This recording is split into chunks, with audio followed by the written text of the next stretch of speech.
is Master T, eh? Master T. I used to foam out. I would see him on the streets and foam out. Like, just be like, yo, you know how to choose the different words? Foam out. Believe in Death Row East. Believe. That aged terribly. Imagine.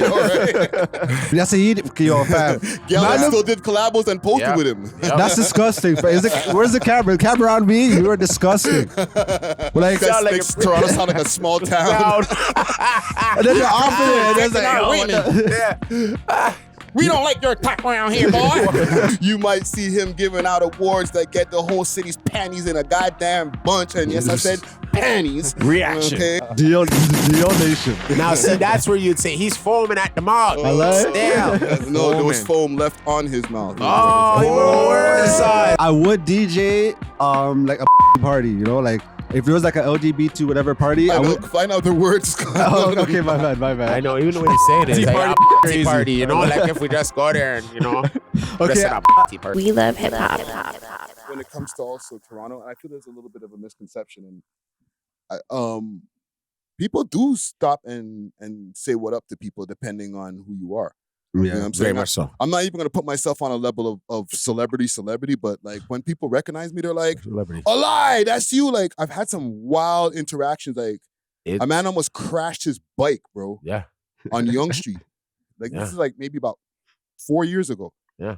I'm there walking down the street and I see the bike coming towards me, and the guy, there's like 3 bikes.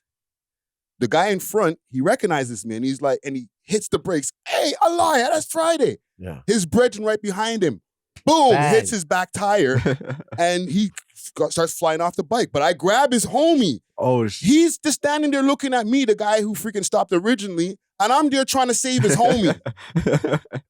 He's not even doing shit. He's just like, yo, fam, yo. And I'm like, yo, brethren, you're homie, bro. You know what I'm saying?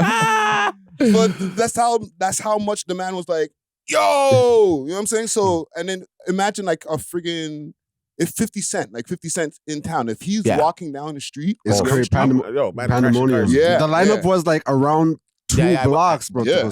I got a bottle. Oh, you went? I made someone wait for me, but I got a bottle. I'm right. You outsourced it. I'm like, you did not wait in that line. No. Yo, stand in the line for me. Get me a bottle. And I'll give you more money to get 2 more. But the thing is, when you are being recognized, like, depending on who's recognizing you, it could catch you off guard still. Because like, for me, like my demographic is like 70% women. So when the girl that recognize me, love. They're like, it's amazing. They're holding his hands and shit. But when man that recognize me, you know, I have to be on guard. You know, because he said so many things.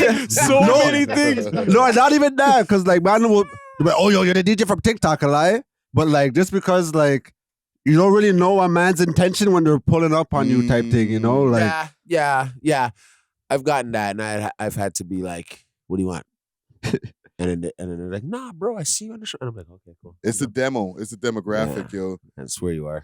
But can I ask you a question? I feel like you're kind of like how I used to, like how people are reacting now when they see you, and me in a sense, right? You though, mainly. You're like Master T to me. Sorry to say. Sorry, not to say it in a bad way. No, that's not a bad thing. I'm like, when I see Master T growing up, I caught Master T one time with Craig Mack and Biggie Smalls in Toronto. Master T? Master T, Extendamix. Extendamix. You know what that is? Okay. Maybe it's a generation. Okay, your dad will. This is what kids are watching now. Pull it up on the screen right there, Jake, please. What kids are watching now, that's the guy. Oh, okay, yeah. That is the guy. Yeah, Much music. That's the guy. Yeah, I know him. Okay? Right. I seen him. His name is Master T, eh? Master T. I used to foam out. I would see him on the streets and foam out. Like, just be like, yo, you know how to choose the different words? Foam out. What do you mean? I'm tripling down. I'm tripping. Like, what the fuck? It's kind of a pause, but it's I'll show y'all something. Foaming. How's the next man making you foam? No, but it's like, you're going crazy. That's what you're foaming. No, I know what you mean. I know what you mean. See, like, all the GGs that he's doing, right? They would know that word. That's a jungle word. That's foaming. Yo, guys, like, I'm an originator out of here. You know what I'm saying? Like, man's not going to be like, yo, Dusty is doing some sort of shit. Okay, I'm going to pull up Master T on the screen. Watch Master T. This is Master T, bro. Oh! Thank you guys. He got another album coming out. He interviewed That's him Eminem right too, there. right? That's He did. him. That's him. All right, man. Can we talk about this guy's a Death Row legend. East, So is what's he. exactly happening? That's who he reminds me of. and what can we expect from it? Believe in God? Death Row East. Certainly. Believe in Death Row East. Believe. That aged terribly. Imagine. I know, right? There was no Death Row East. It never made it. Thanks to Diddy. Yeah, it never made it. It never made it at all. But I seen Torre. He was dropping a lot of content recently. Yeah. He unveiled like an interview or whatever he did. But basically, the man who shot Tupac in Quad Studios was arrested, and he admitted that what's that guy that exec that was beefing with 50 Cent and them, Jimmy Henchman. Jimmy Henchman. Yeah, so Jimmy Henchman paid this youth to backdoor Tupac because they linked Tupac to go to the studio. They paid him 7 bands, and when he pulled up, that's when the 3 mans they tried to rob him. Yeah. But Tupac wasn't going. You know, everyone laid down, but Tupac's like, "Yo, I'm not going for that." So that's where they shot him, and That's why he went at all of them on the song Against All Odds on the Machiavelli album. But okay, I do have a pre-topic for us. Shout out Master T though. That's Yes, salute to Master T. Well, I spoke to Master T behind the scenes. I speak to him every once in a while because I've been trying to get him on the show.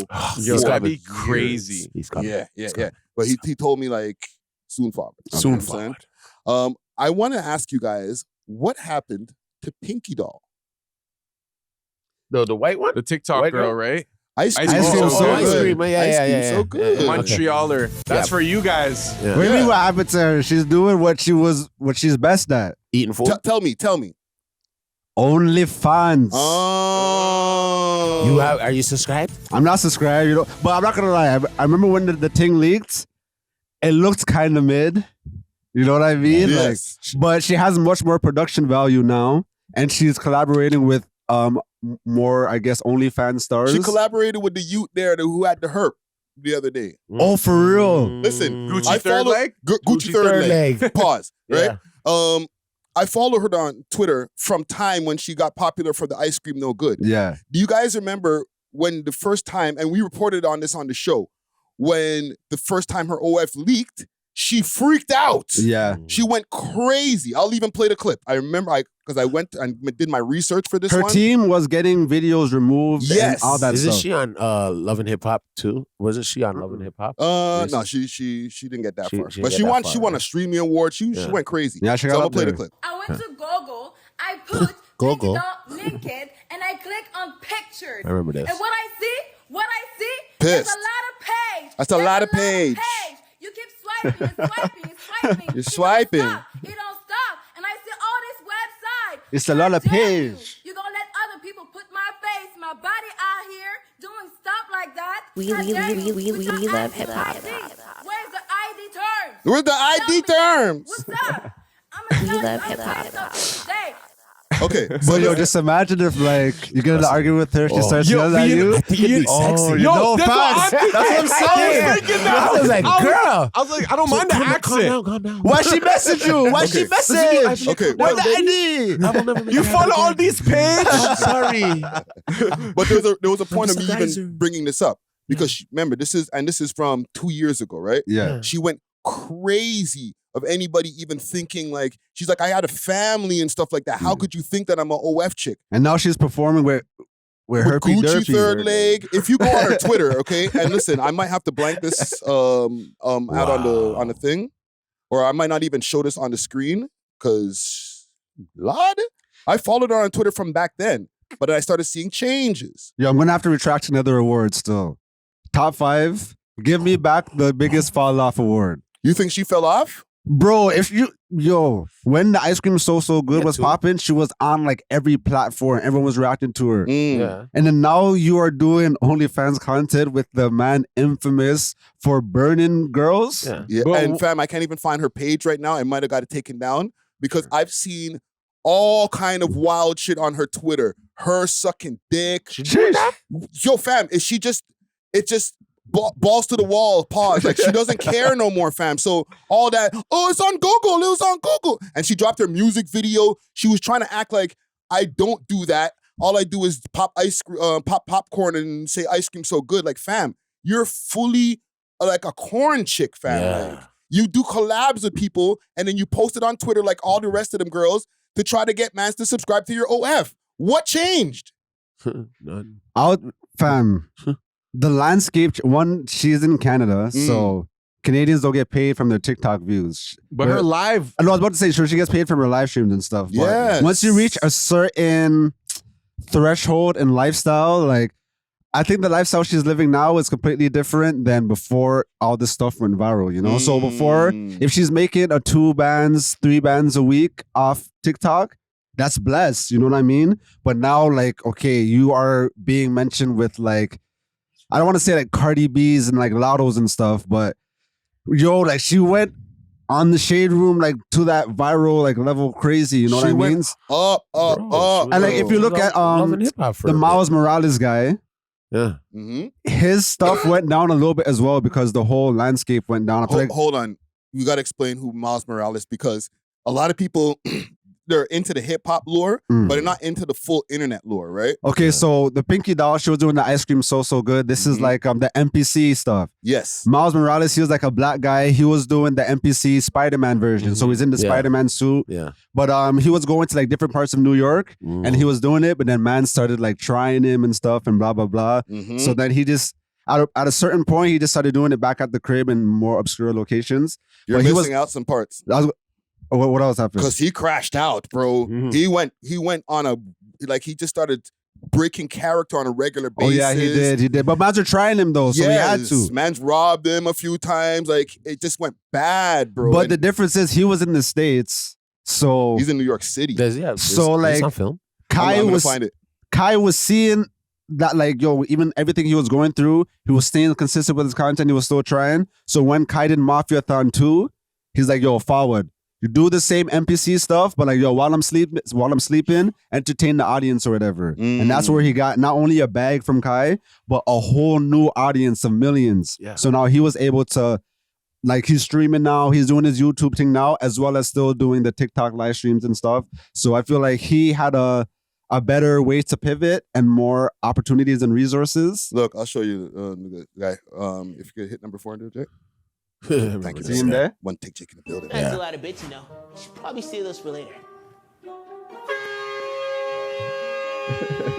That's him in over at the house with Kai and them. But his regular thing is that he used to be on the street doing the Spider-Man thing. But like in America, there are people like Kai to reach out to the smaller creators and say, yo, I'm gonna give you a blight still. The whole world is trying to do whatever. I'm gonna give you a blight. Who in Canada could do that for the creators out here? No, with her, she. Oh, this guy. Okay, yo, Drake can't save everybody though, bro. For the people who are in the listening audience, Jazar is pointing to this guy here. The Iceman. The Iceman. Yo, is that a soundbite? I got mad sound effects in here. Yo, is the NPC trend still a thing on TikTok, or do you feel like it kind of? I see her still doing it. Like she has like she still does it. Yeah, 700 people in there, 800, which is not bad, you know. Not close to where she was at before. Yeah, but just the fact that it boggles my mind that she went so crazy, like against anybody knowing that she does the OF thing, to like now it's like, who cares, bro? Just post it up on Twitter. People basically don't even have to pay to see her naked almost. It's like, what happened, fam? Like, I know what you said about her being Canadian, but bro, she was in America, bro. She won a streaming award, fam. I know it's like, okay, a streaming award. What the hell is that? Like, for people in the streaming world, that's a big deal. It is. You know what I think it is? And I kind of learned this from working at the strip club. Like, you can't really like half step being a hoe. Like, you kind of got to go all in. You know what I'm saying? You got to embrace it, make it your identity, double down, triple down. Those are the girls that do the best in that industry. Money. Exactly. Yeah. I feel like she was trying to do both. She was trying to do I don't think she was trying to do both. To take her kid to school at the same time. I think she was trying to transition from that. I think she said, oh, this is my opportunity to stop doing the OnlyFans thing and just go corporate. She was half stepping. And I feel like she tried to go corporate, and corporate's like, keep being a hoe. Yeah. And like, look at how gotta be a full hoe. That'll work for you, man. Be a full-blown hoe. That's the way to go, bitch. no half hoes. Yeah, and no half stepping hoeing over here. I wonder who her team was. No free fucking. You know? Well, that's the thing. Like, I don't know, man. Like, I feel like she had a team and then she lost the team. Because she's crazy. Yeah. Like this Maybe. crazy Maybe. You know what's crazy? Her sister was at the Players Ball. Yeah. Really? Yeah. But no one really knew it was her sister. What does her sister do? I think music. Yeah, she does You're music. saying the same thing. Yeah, she does Didn't music. she steal her Ice baby cream's so father? good. Yo, music. Didn't she steal her boyfriend and had a kid with her ex-boyfriend? The same sister. I didn't know about that. You guys lore. gotta watch the Ooh. Love and Hip Hop, bro. When she was on it. It's not Big thing. not on Love and Hip Hop, fam. Pinky Doll was on Love and Hip Hop? No way, bro. You guys, yo, man. Do I have to leave, dog? You guys think Okay. that I've been away for a couple weeks? I'm not like, know what the fuck's going on over here, B? All right, okay, Girl let's was look it on up. Let's look it Love and up. Hip Hop. Why'd you take off your gloves? Because, bro. He's about to leave, Throw man. hands. bro, I told you she's on Love and Hip Hop. I'm not about to have to scrap for it. I'm about to say, all right, yo. No, you put on You the got gloves it, you when got you're it. I'm gonna have to retract another statement. Holy. I know I'm not wrong. Let's get it, baby. What the hell?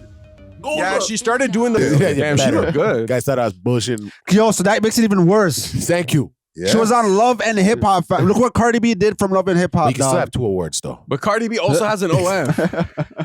I feel like if anything, this Give is out just 2 going to awards, help her though, you OF. can. 2 awards. The male award Male and the award woman. and the female, bro. Come on, One dog. at a time, guys. I feel like if anything, this will help her OF because she got like more visibility, so more people are going to subscribe. So maybe it's a fall off in terms of overall like motion, but in terms of money, it might make her more than ever. She posted her OF earnings and like it was a chunky bag still. I'm not gonna lie. Really? How much? I don't remember exactly. It was either like 30 bands for the month. It was either 30 bands or like 80. It was like, so, I know that's a big change off, but like, I be smoking. I don't remember what, you know? But it was good. It was blessed. You know what I mean? She was making her, I don't think she's making 80 bands a So month. is that a still. fall off if you make more money than you were making earlier in the year? Okay, we can take it from even though this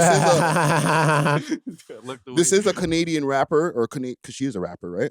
So, but we can take it from Montreal and then put it to Toronto, okay? And listen, no disrespect, don't get cheesed, all right? Chromas.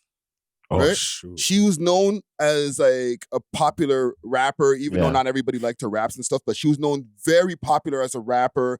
She went down to America. She was doing collabos. She did the song against Meg Thee Stallion, and then she kind of started leaning more into the OF thing. And now people don't really know her for her raps. Like, they don't really, you know, she dropped music this year. People are not really like, oh shit, Chroma's the rapper. But overall, she probably makes more money off of her OF in the long run. So it's kind of the same thing. Like, I'm still winning money-wise. It's just maybe my visibility isn't the same. Yeah. People don't look at me the same. Oh, no, we're looking at you. It's just that everyone's keeping it in private, right? Like, I think who's really going around with their phone saying, yo, look, I have chromas right now. Get taken back shot. Right? Look, Oscar. Who does that? Who does that? You know what I mean? Go become a member of Torontology already. You might see a few things.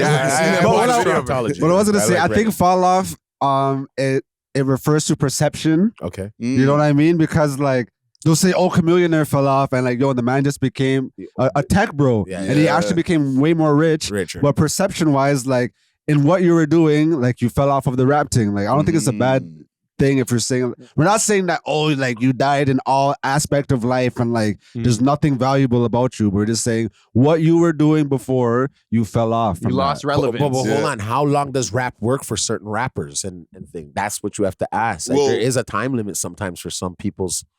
But the example that we're thinking of, right? Well, like let's say we're talking about Pinky Doll, right? Yeah. She tried rap for like a short stint. But the timer didn't even start. It couldn't end if it didn't start. She's not even a rapper. But I'm looking at her whatchamacallit, some statistics over here, right? It says on 2025 estimates of her broader income, including OF, list her net worth of roughly 1.5 million to 2 million, with OF contributing to around 500,000 of that. That's kind of crazy still. Bro. She made $2 million in a year, like with me saying that. I didn't say she fell off. I'm just saying she made a real switch. You know what I'm saying? That's the difference. I actually, let me say that. I never said she fell off. I said she made a hard left from the way that she was like anti-OF to now just like, yeah, fuck it, I'm out here, bro. Look at my tits. And we never really looked at her as a rapper. She was a TikTok streamer, personality, and now she's just internet personality on a different platform. I didn't know that she was on freaking Love and Hip Hop. Yeah, she was. That's big. So her she's and big her sister. bags. Her sister was on the show too, eh? Hmm. And then when she got to the show, her I swear it looked planned kind of, but it was the best plan that could ever happen for a Canadian like on that show, because like to hear that Pink Doll took her sister's man and breeded for him was astonishing to me, because I was like, I didn't know that shit. Like, you have a kid? Holy shit. Made she's broken character a few times on her TikTok streams when the kid's yelling in the back. Yeah. And then she'll just start talking to the kid in Creole and she'll get cheese. And Yeah. it's like, and then go back to, ice cream's not good. It's like, fam. Yo, she's crazy. You just spazzed out on your youth. And she got into a fight with like a big celebrity on the show. That's what made her. So she's up. She's super up. Oh, I'm sorry, man. I'm sorry. I take back everything. I don't even think I said anything bad. I just feel like she just made a hard. Gave her the, naturally gave her the I still think she fall off. Yeah, the fall off. I still think, because like, bro, imagine if I went from like, oh yo, I'll never do OnlyFans, blah blah blah, and then like I started popping off or whatever, and then like what I was doing stopped working. And then you see you showing feet. You see me peer links in the bio and thing and all that. And you're a millionaire? And not only that, who did you say she just linked up with? Gucci third leg. Yeah. Pause. Herpy Derpy, bro. Mm-hmm. That's crazy. I don't care how much money you're making. That's not worth it, dog.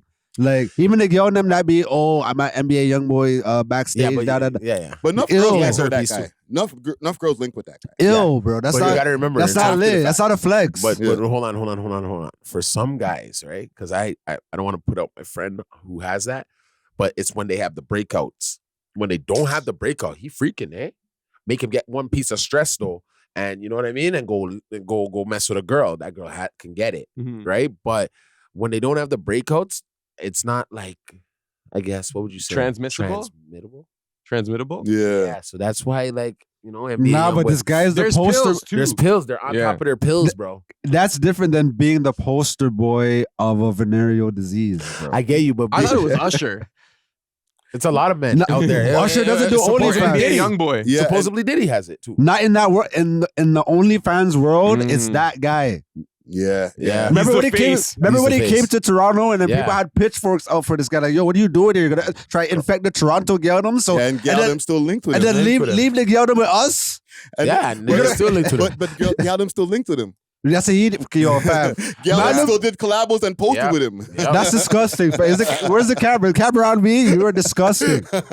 Like, He's gonna come. He's gonna come these kiss you American with them mans are herpes coming lips. through, infecting our women. You know what I mean? Tainting the pot. This guy makes Toronto sound like a small town. And then they're offering it. And it's like, We don't like your talk around here, boy. yo, you guys are gonna go on like women. Yo, there's been an epidemic in like STIs, bro. In Toronto from a long time. We're all sleeping with, I wouldn't say we, like me. Well, right? But a lot of people are sleeping with the same people. Yo, it's got to a point where like Mads are getting braced, not me. Not me. Everybody's like, not me. Yo, Mads are Definitely getting not me. dome from shotties and catching things from dome, broski. Wow. Long time. From dome, bro. Long Like that's insane to me, fam. Enough girl are born out there. This guy just got to this party, Don't bro. even kissing, bro. You gotta be careful Bro. who you kiss. Poor Bro. natural. That's why I'm glad. I'm glad I had my whole face from before, because now I You be went through a chilling. whole phase? I be chilling. I feel like everybody on earth needs to go through one. I think men are just in a permanent hoe phase. bro. Okay, Only hold on. women say. What are we, 23 minutes in? Women gotta retire. They go through whole phases. Okay, we're 23 minutes in. Hold on. Okay, we do one more before we get to it. Okay, audience, we didn't start the pod yet. Okay, No? we didn't start the pod yet. We didn't get to the intro yet. Hoe face. When does it end? And have you guys had it? Or you guys not even know you had it? Or is it still happening?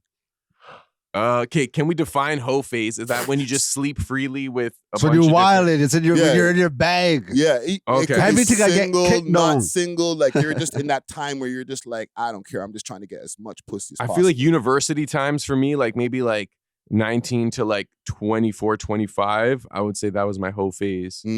Yeah. You're going crazy. It was you're just at the Frosh weeks going, wow. It was like on the top of my mind, like, yo, I'm gonna crush a ting tonight, like at this party, whatever, like, you know, swerving on bare girls. But yo, you divide your energy so much when you do that low key, like, especially when you're talking to multiple tings and you're, you know what I'm saying? Like, I just think like, yo, if I put all that energy into something else when I was younger, then like, you'd be right. But at the same time, your testosterone is up and like, you know, like we're trying to breed like naturally, you know what I'm saying? So you're trying to spread your seed. But then afterwards, I feel like, and I don't know if you could speak on this, but like, it can kind of get empty.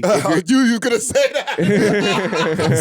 I feel empty inside. Cause yo, if you smash a thing that you like versus smashing a thing that you're just trying to smash, it's like a different vibe. Like when it's just like you're trying to cut after, you're like, you're just trying to cut that bus ride home. You're looking out the window like, yo, I'm a dirtball. Oh man. But if it's a thing you rate and you know you guys are cuddling after, ball up after, go for round 2, grab some food, like it's better, you know? Natural. You need to make another award for this guy. Good guy of the year, bro. No facts. That was a good guy. That's just honest. That doesn't make me a good guy. That's empty sex right there. I don't feel good inside for that, man. We need some meaning in here. Pat the Bear of the year. My whole thing is like empty sex can feel good in the moment, but like sex with meaning, it feels good like then, after, before, you know what I'm saying? Like, it's just a better experience. Okay, I'm like, am I alone on this island here? No, that is true, but like, awfully quiet. It's always, I feel like the grass is always greener on the other side. Because when you're like years deep in a relationship, it's like, yo, I've been beating this pums down for the last 4 years. We need something new, brother. Even if it's empty. One pussy kill cock. Blood clot. Wow. He has a girl right now. He's not trying to. No, yo, bro, I'm single. I'm single and mingling. No, that's an anti having a girl sentiment. One pussy kill cock. That means if you only have one burner. Okay. Your bird gonna die soon. Yeah, dog. Your dick stop working. Yeah, and then they start saying you a limp biscuit and all that type of shit. But really, it's them. You know what I mean? You're just like, I'm done with this flipping sour ass. You know what I'm saying? So. Do you think you're in a hoe phase still? Right now? Yeah. No, I'm very aware of my surroundings and my energy. I'm on my path to greatness. You can't be 30 plus in a whole phase. And you can't you can't give this energy out to just any and anybody. That's how I'm moving right now, right? Facts. Like there's no, for me, I gotta be now on the same wave. Like you gotta be saying things I gotta hit like that. That gotta sound right in my perspective of life right now, right? Because I just can't let anybody in my energy. And just anybody in your household and stuff like that know where you at, where you live in your way you move. And I'm like my friends, right? I got a group of friends, like they're single too, and they're on like Facebook dating apps, and I'm like, they're like, yo, dog, you should try it. And I'm looking at them like, no way. My baby mother see me on this, they'll be like, yo, this guy buying pom-pom. Nah, Facebook dating has some crazy things, though. I know, and I see the man them pulling for the listeners out there, bro. I seen a thing come through, and I'm like, where you get that? And they're dimes, bro. Like a lot of single mothers, though. Yeah, a lot of single moms and shit. Girl had already 6 kids, and I'm like, brother. If you want just I don't care how good she looks, brother. Nah, if you don't want a relationship, the single moms are the best because like... Yes, but then, no. So yeah, the single moms are the best, right? But where are the single moms coming from? What do you mean? Oh, where are the single moms coming from? They probably been already with Tom, Dick, and Harry, and then they're coming over to you. But if you just Tyrone. want a pretty thing, slewed out. If you just want a pretty thing to deal with, then like okay, they have this kid. Okay, just a slew off. You know what I mean? Like they're available when they're youth sleeping, so you can link them in the nighttime. You know what I mean? Or like you can catch them during the. You know what I mean? So imagine that energy you got to put into just that. Imagine how much energy she got to put in for just that. No, I'm saying you don't have to put no energy. With her dishonest ass. You know what I'm saying? You got to be real about certain things too, right? Like, yeah, it's fun at the moment. But then there's that part where he said, I feel empty inside. You're going to feel empty, fam. So there's if they're not even looking for love, right? There's going to be a point in time you're going to be looking for love, right? Are you not looking for, like, you get what I'm saying? I see what you're saying. You ever been in love before? Have you ever been in love? I think so. You think so? You don't know yet, right? You're not on a picnic or nothing, right? No, I don't know kids yet. Maybe when you have some kids, you'll like that. That's a mystery question right there. Yeah, he has some. Do this. Sorry. He has some, right? Yeah. Sorry, it's cold up. He has some, you know what I'm saying? So you got to understand, like, to me, I feel like if you're gonna mingle, you better mingle with someone who's on the same energy wave as you. Okay, but let me interrupt you for a quick second because you and Natural are different age brackets. Right? Very much so, but your age has already been set on camera. You're like you're in your early 40s. Yes, sir. These men just turned 30. Yeah. So like, think about like also you're in that bracket of thinking with the girls, and I'm in there too. Yeah, I'm actually even more so in there. Like where as I'm like now 50. Yeah, like I don't even think about sex like that to be honest. Like, no, okay. It's not like I don't at all. No, I feel but you. It's not in my priority. It's not as when you were younger. Anymore. Yes, yeah, way less. And I never thought that it would be that way for the hoeing that I used to do in my 30s. Exactly. Like I've had a couple women around me lately, and I'm being more, not to say gentle. I'm still a rude boy, but they're wondering why maybe I don't want to just. Most men want to F them right away, right? Yeah. And I'm more like, bitch, I'm gonna get in your mind and recondition that and then see where the hell you can be. And in the first 5 minutes to 20 minutes to a couple hours, I'm already like, this bitch ain't gonna make the cut. She said some weird ass shit. Yeah. She talking about another nigga. You know what I'm saying? I'm just like, oh shit, that's the same thing my baby mom probably saying about me. Who gives a fuck? Who gives like this bitch? I see what you mean because so like yeah, like this. I would see red flags in the shotty and be like, yo, I still plan to hit, so I'm gonna ignore it until I hit, and then I'm gonna dash it. Okay, so let me show you something. Let me show you something. There's a thing on the internet, right? Had it all up around me. I won't even say the name. Ting knows. Baddie. Okay? Couple other podcasters know her too. I know what you're talking about. But then she comes around me most of the time. Cause I'm nigga. But the minute she opened her flipping mouth, I was like, red flag. She got death rolling around her. Every motherfucking baby that she got dead. I'm like, goddamn, if I hit this, I'm gonna die too. You know what I'm saying? So I'm like in my head, like, hell no, I start tripping out. I'm like, I ain't never touching this. Yeah. Cause I was just like, energy. I was like, I started feeling my pockets. I'm like, they fat. Look at my bank account, fat. I'm like, God damn it. I hit this right now. Probably lose all that tomorrow morning. That is just true. Because of the energy she was bringing. And then if I hit that, she gonna go around the whole motherfucking earth and be like, da, da, da, da, da, da, da, da, da, da. I hate that. So what's the point? So that's why when I get into it, where my boys are like, yeah, get on the dating app. I'm like, nah, dog, that's a no for me. Some women could like just by you interacting with them could ruin your life. Like look at Megan Thee Stallion. Like every man that has come in her path has like ended terribly. Kim Kardashian, everything. Every man that has entered her womb. You know what I mean? So imagine now Friday on a dating app. Tomorrow morning, Friday on a dating app. And these guys like are, man them, they're going through it. Who, God forbid if they're going through the man side of thing. But if they wanted to catch up, they see this guy on a dating app, where does your level go? You know what I'm trying to say? Like, where are you? I can get set up. You're going to more than get set up. You're going to be a primps. You're going to be a simp, pretty much. Like, people are going to be like, yo, this guy's... Because most of the girls on these dating apps, they're not only just girls looking for love, they're looking for money too. Yeah, they're working things some of them. Because all of a sudden, you're in a situation of like, the girl's asking you, like, yo, where do you live? Like, what do you want to do? Like, da-da-da-da-da. And then you see a fee come up. You know what I'm saying? You're like, what the hell? I'm like, what? I never seen that person, but my boy told me that. what dating apps are these? Okay. They're on Facebook. Okay, let's start the show. No more We Love Red Pill. Yeah. Let's get it started here, man. Since the boy Fofi was in town. Oh, no. That's not the one. This one right here. Gotta get to the B-sides. First track was a banger though. But yeah, I feel you. B-sides. That first one was a banger, but I'm on my B-sides today. Woo! Nah, that was a classic track stuff. Bro, he pissed off so much people with that, man. I think that's the first 50 Cent song I've ever heard still. That was the one that introduced him to the world, man. Yeah. Like that was the one where when he did that song, everybody got upset. Everybody was all in their feelings. They came back with diss tracks. It's kind of familiar, you know what I'm saying? Like a control moment type thing. Yeah. He did Control before Kendrick was even, allowed to go outside like that. No, you exactly. know what I'm saying? But let's get into it, man. We are Box,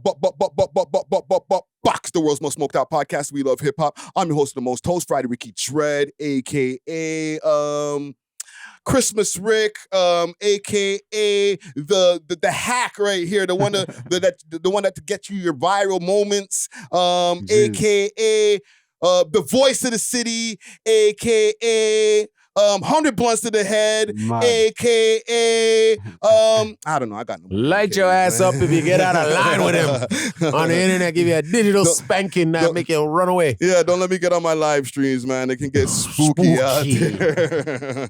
I gotta be like, oh God. Okay. We back at it, man. Episode 641, B3 Studios. We got back in the building, the Turkish Thrill, okay? The nicest guy of the year out here, you know what I'm saying? I don't know about that. Mr. Viral, one of Drake's favorite podcasters. Aubrey. DJs are in the motherfucking building. Let's go. Yes, sir. Yes, sir. DJs are, aka Burrow Sound, aka Cheeseburger, aka Young Shawarma, aka Zarly Kirk, Yes, aka sir. George. Back at it like a crack addict with back, the bro. Fantastic Four. We back, man. We back, man. Hold on, air horns for that right here. Gracias, muchas gracias por todos. No, welcome back, welcome back. And we got back in the building, okay? You might see him over at your local jams holding up the wall with the gang, you know what I'm saying? Pissed. You might see him, okay, over at his local business counting them stickity stacks. Riggities. A lot of money with this guy. You know what I'm saying? You might see him on road in some of the drippiest fashion. All right. Swagger. Hip hop renaissance man himself. Sheesh. Dusty Wallace in the motherfucking building. Let's go, man. Yeah, baby. Hi, guys. Welcome back, brother. Welcome back. Wagwan. Good. Is that an AC/DC Christmas ugly sweater? dog? Yes, That is hard. You know, Yes. sometimes I gotta, let them know what's going on out here, I forgot about the Christmas stuff too. I might have to break out the ugly sweater before Christmas. Are we doing a Christmas episode? Of course we are. I will make an announcement on that in a second. But before we get to that, we got also, you might see him fashioned down, being able to put together an outfit for under $1,000, maybe even under $100 sometimes. If you know what I'm saying. The economical fashion man in the building. Sheesh. Okay, you might see him over on your Instagram or TikTok screens, either causing trouble or going viral, or the same at the same time. The boogeyman. You might see him giving out awards that get the whole city's panties in a goddamn bunch. And yes, I said panties. Reaction. Okay. DJ Natural Wave in the motherfucking building. Let's go. Welcome You back. already know. I was gonna say hide your wife, hide your shawty, but D.O. Nation, he doesn't really rock with them types. So I guess for him, shit. hide Shots your fired man. early.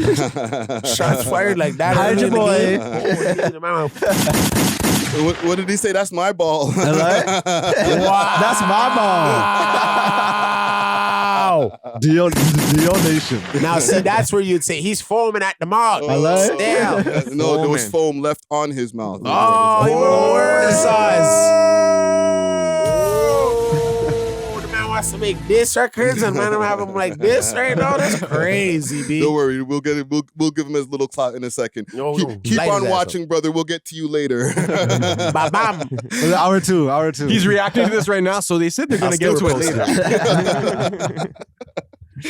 But welcome back, guys. Welcome back, man. Fantastic Four in the building. Before we get into anything, and watch those wires there. One take, Jake. Big up yourself, brother. Oh, and big salute to One Take Jake in the building, making us look nice and clean. Luka Doncic. Yeah. Every time I look over there, it's like, yo, you better pick me up, bro. Like, I got you. We love hip hop. Yes, man. Big salute to One Take Jake in the building.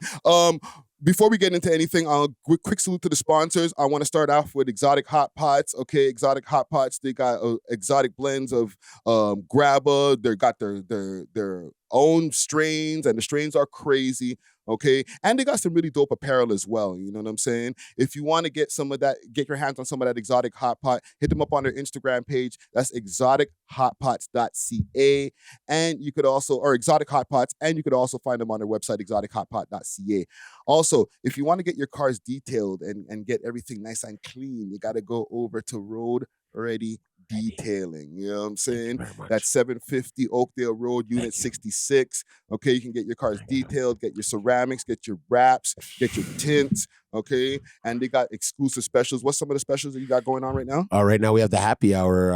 It's like $39.99 for interior and exterior car wash. It's a quick wash though. What? Okay. I thought you were about to say happy. I was about to say I'm over there. Yeah, Shanti's The there. only your mind goes them ways there. Yeah, fam. Shanti's there. Yeah, there's shotties coming through, but only your mind go that way. So that's what you mean, like, road ready, yeah? Road ready, yeah. They're ready for the road.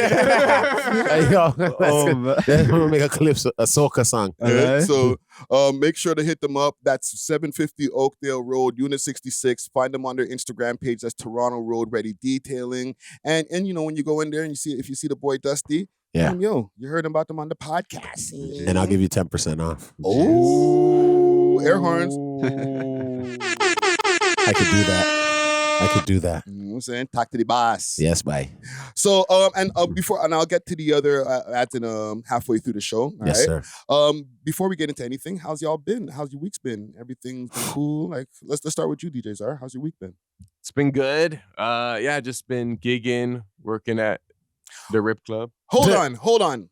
I was on your Instagram last night, and I seen like flames being thrown and stuff like that. Where were you at, fam? And without doxing or the people, because I know it's like a private event. It was I guess like some corporate Christmas party with a bunch of companies, and they hired a fire dancer for entertainment. It's pretty cool. Like it has an impact because like it is real fire. She'd be like touching it on her face and her skin, and I've seen her do a couple shows, but yeah, just a little corporate entertainment, you know, wash some dollars. Now it looks write it off mad later. still. Yeah? Okay. Yeah, Good to know. I'm like, well, look, Zara's outside in some places. Like, that's white people money over there. So It was brown people money still. Even better. Yeah. Oh. It was that song that ain't rap money. Jeez. I used to love that song. That was a I'm banger. like, this is not. I showed it to my Arabic cousin. Like, they're not even speaking Arabic, but I was like, dun, dun, dun, dun, dun. You're a white cousin. Just outside working. And yeah, man, I can't really think of anything too significant. Just been keeping up with the Joneses in terms of every time I go on IG, I see my bald head, and I'll see either someone reacting or a Friday clip. So yeah, man, I've been trying to go crazy with the clips more too, man. So you look out for more. All right. Dusty Wallace, how's your week been? You know what I mean? You know me, extraordinary. How's your month been, actually? Because I haven't seen you in a bit. I know. You know what happens to me? You know what happens to me, guys? You know what happens to He's me? contractually obligated to pull up once a month. You know, that's my space. You know what I mean? I need to live some life. Because if I don't live life, I won't be able to come back here and give you life. Jeez. I'm a different type of side of the podcast, I feel, when it comes to like the street side. Not to say I'm out there banging and So you shit. say you're better than us? No, I'm just saying. You're saying we don't live life? No. I'm just saying, like, you guys have, I have a lot of things on the go, and you guys do too, but yours is correlating more all the time to potting.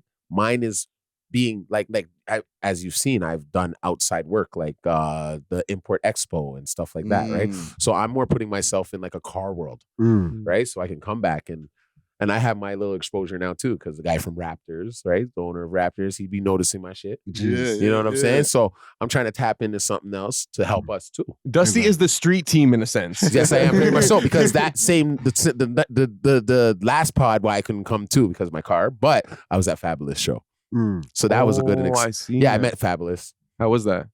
Pretty cool. At first, the security tried to like nudge me out the way, and like his security needed security because my security was there. And they're like, hell no, you don't touch Dusty Wallace like that. Do you know who that is? He's from We Love Hip Hop. And he gave me all right, brother.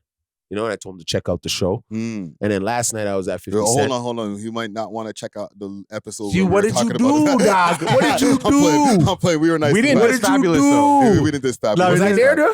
I wasn't there. No, because we're talking about the Mano podcast. And Yes, with Mano and. But I said Jim Jones. He dressed the senior citizen thing. Yes, I seen that. I seen know what that. I mean? I still watch. I'm watching. And you I guys, think we right? kind of made fun of Fab's headband, but no, it's cool. It's Yeah, okay. no, And you know what? It was that weekend you guys were talking about him. Yeah. So he didn't get it yet. Okay. You know what I'm saying? But I told him to check out the show. That was pretty dope.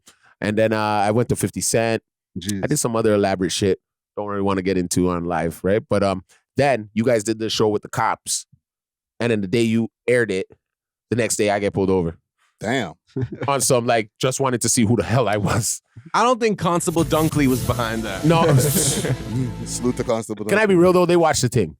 Oh, for sure. They watched the thing. Remember, they watched the thing. When I hit him up, he was already watching. He says his wife watches. Yeah. I had the interaction with the officer over at the Rolling Loud like a few years ago, and he pulled me aside and he's like, "Yo, love what you do, love your point of view on the way you talk about shit." And I was like, "Yeah, damn, it's so they be out there." Yeah, honestly, from the TPS standpoint, it was a good PR move because I feel like for a lot of people, it humanized police officers. Whereas, like, I think for a lot of people, it's just automatically like, yo, F the police, whatever. But then we sat with a guy who was like, kind of like us in some ways, you know what I'm saying? Yeah, I thought of more questions after. I'm like, damn, I could have caught him, you know what I mean? But it's all good. Can I tell you the truth? I was pissed off.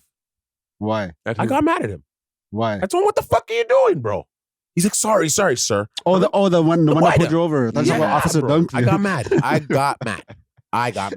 And I had a right to. You know No, definitely. But it was just because he pulled you over on the highway. And it was I got pulled over on the highway, not even by the OPP. He followed me from Jane and Finch all the way to the 400 highway. You're not supposed to even do that. Thank you. To pull up beside me when I wound up my window, ready to give him my shit, because all my shit's legal. See, if it was me, I would have kept driving? I would have been on a chase, bro. No. That's what I wasn't trying to do. I was like, I'm there like, what are you pulling me over? That's hilarious. Man's are like, yo, boy, didn't watch the show, and this guy's like, I'm going to go on a chase. I was on a high speed, but the broski was hitting me. Guys, yeah, but that was my week and month or whatever. There's a lot more, but I'm like, yo, Zara, we have to switch seats real quick. Sorry, gonna be like, I can't do this. We're gonna be late. I've been pulled over, like, and it was just me in a car full of black people, and they're like, we felt so safe because I'm like, how's it going, officer? You gotta get up and down, like, yo, how's it going? You pull up right away. How's it going? I already had my things ready though for him, and he didn't even get out the car. He came back on my side, like he drove up and pulled up beside me. He goes, sorry, I just wanted to see. Later, sorry, and like drove off. I started going, you fucking dick. I swear to God. Mere PTSD. Where I was like, this asshole. The whole ride, I was just like this. But do you feel like it was because he recognized you, or was it just regular racial profiling? No, he recognized me. I'm in Jada Finch, bro. Black people driving all over the place. Right? Me out of it. One person. You do got a nice whip, though. You're dripped out. There's a lot of people with nice whips over there. A lot of people with nice whips over there. And then on top of that, it didn't help that I go to the gas station, Petro Canada, pay for the gas, and two dudes turn around. They're like, a lie.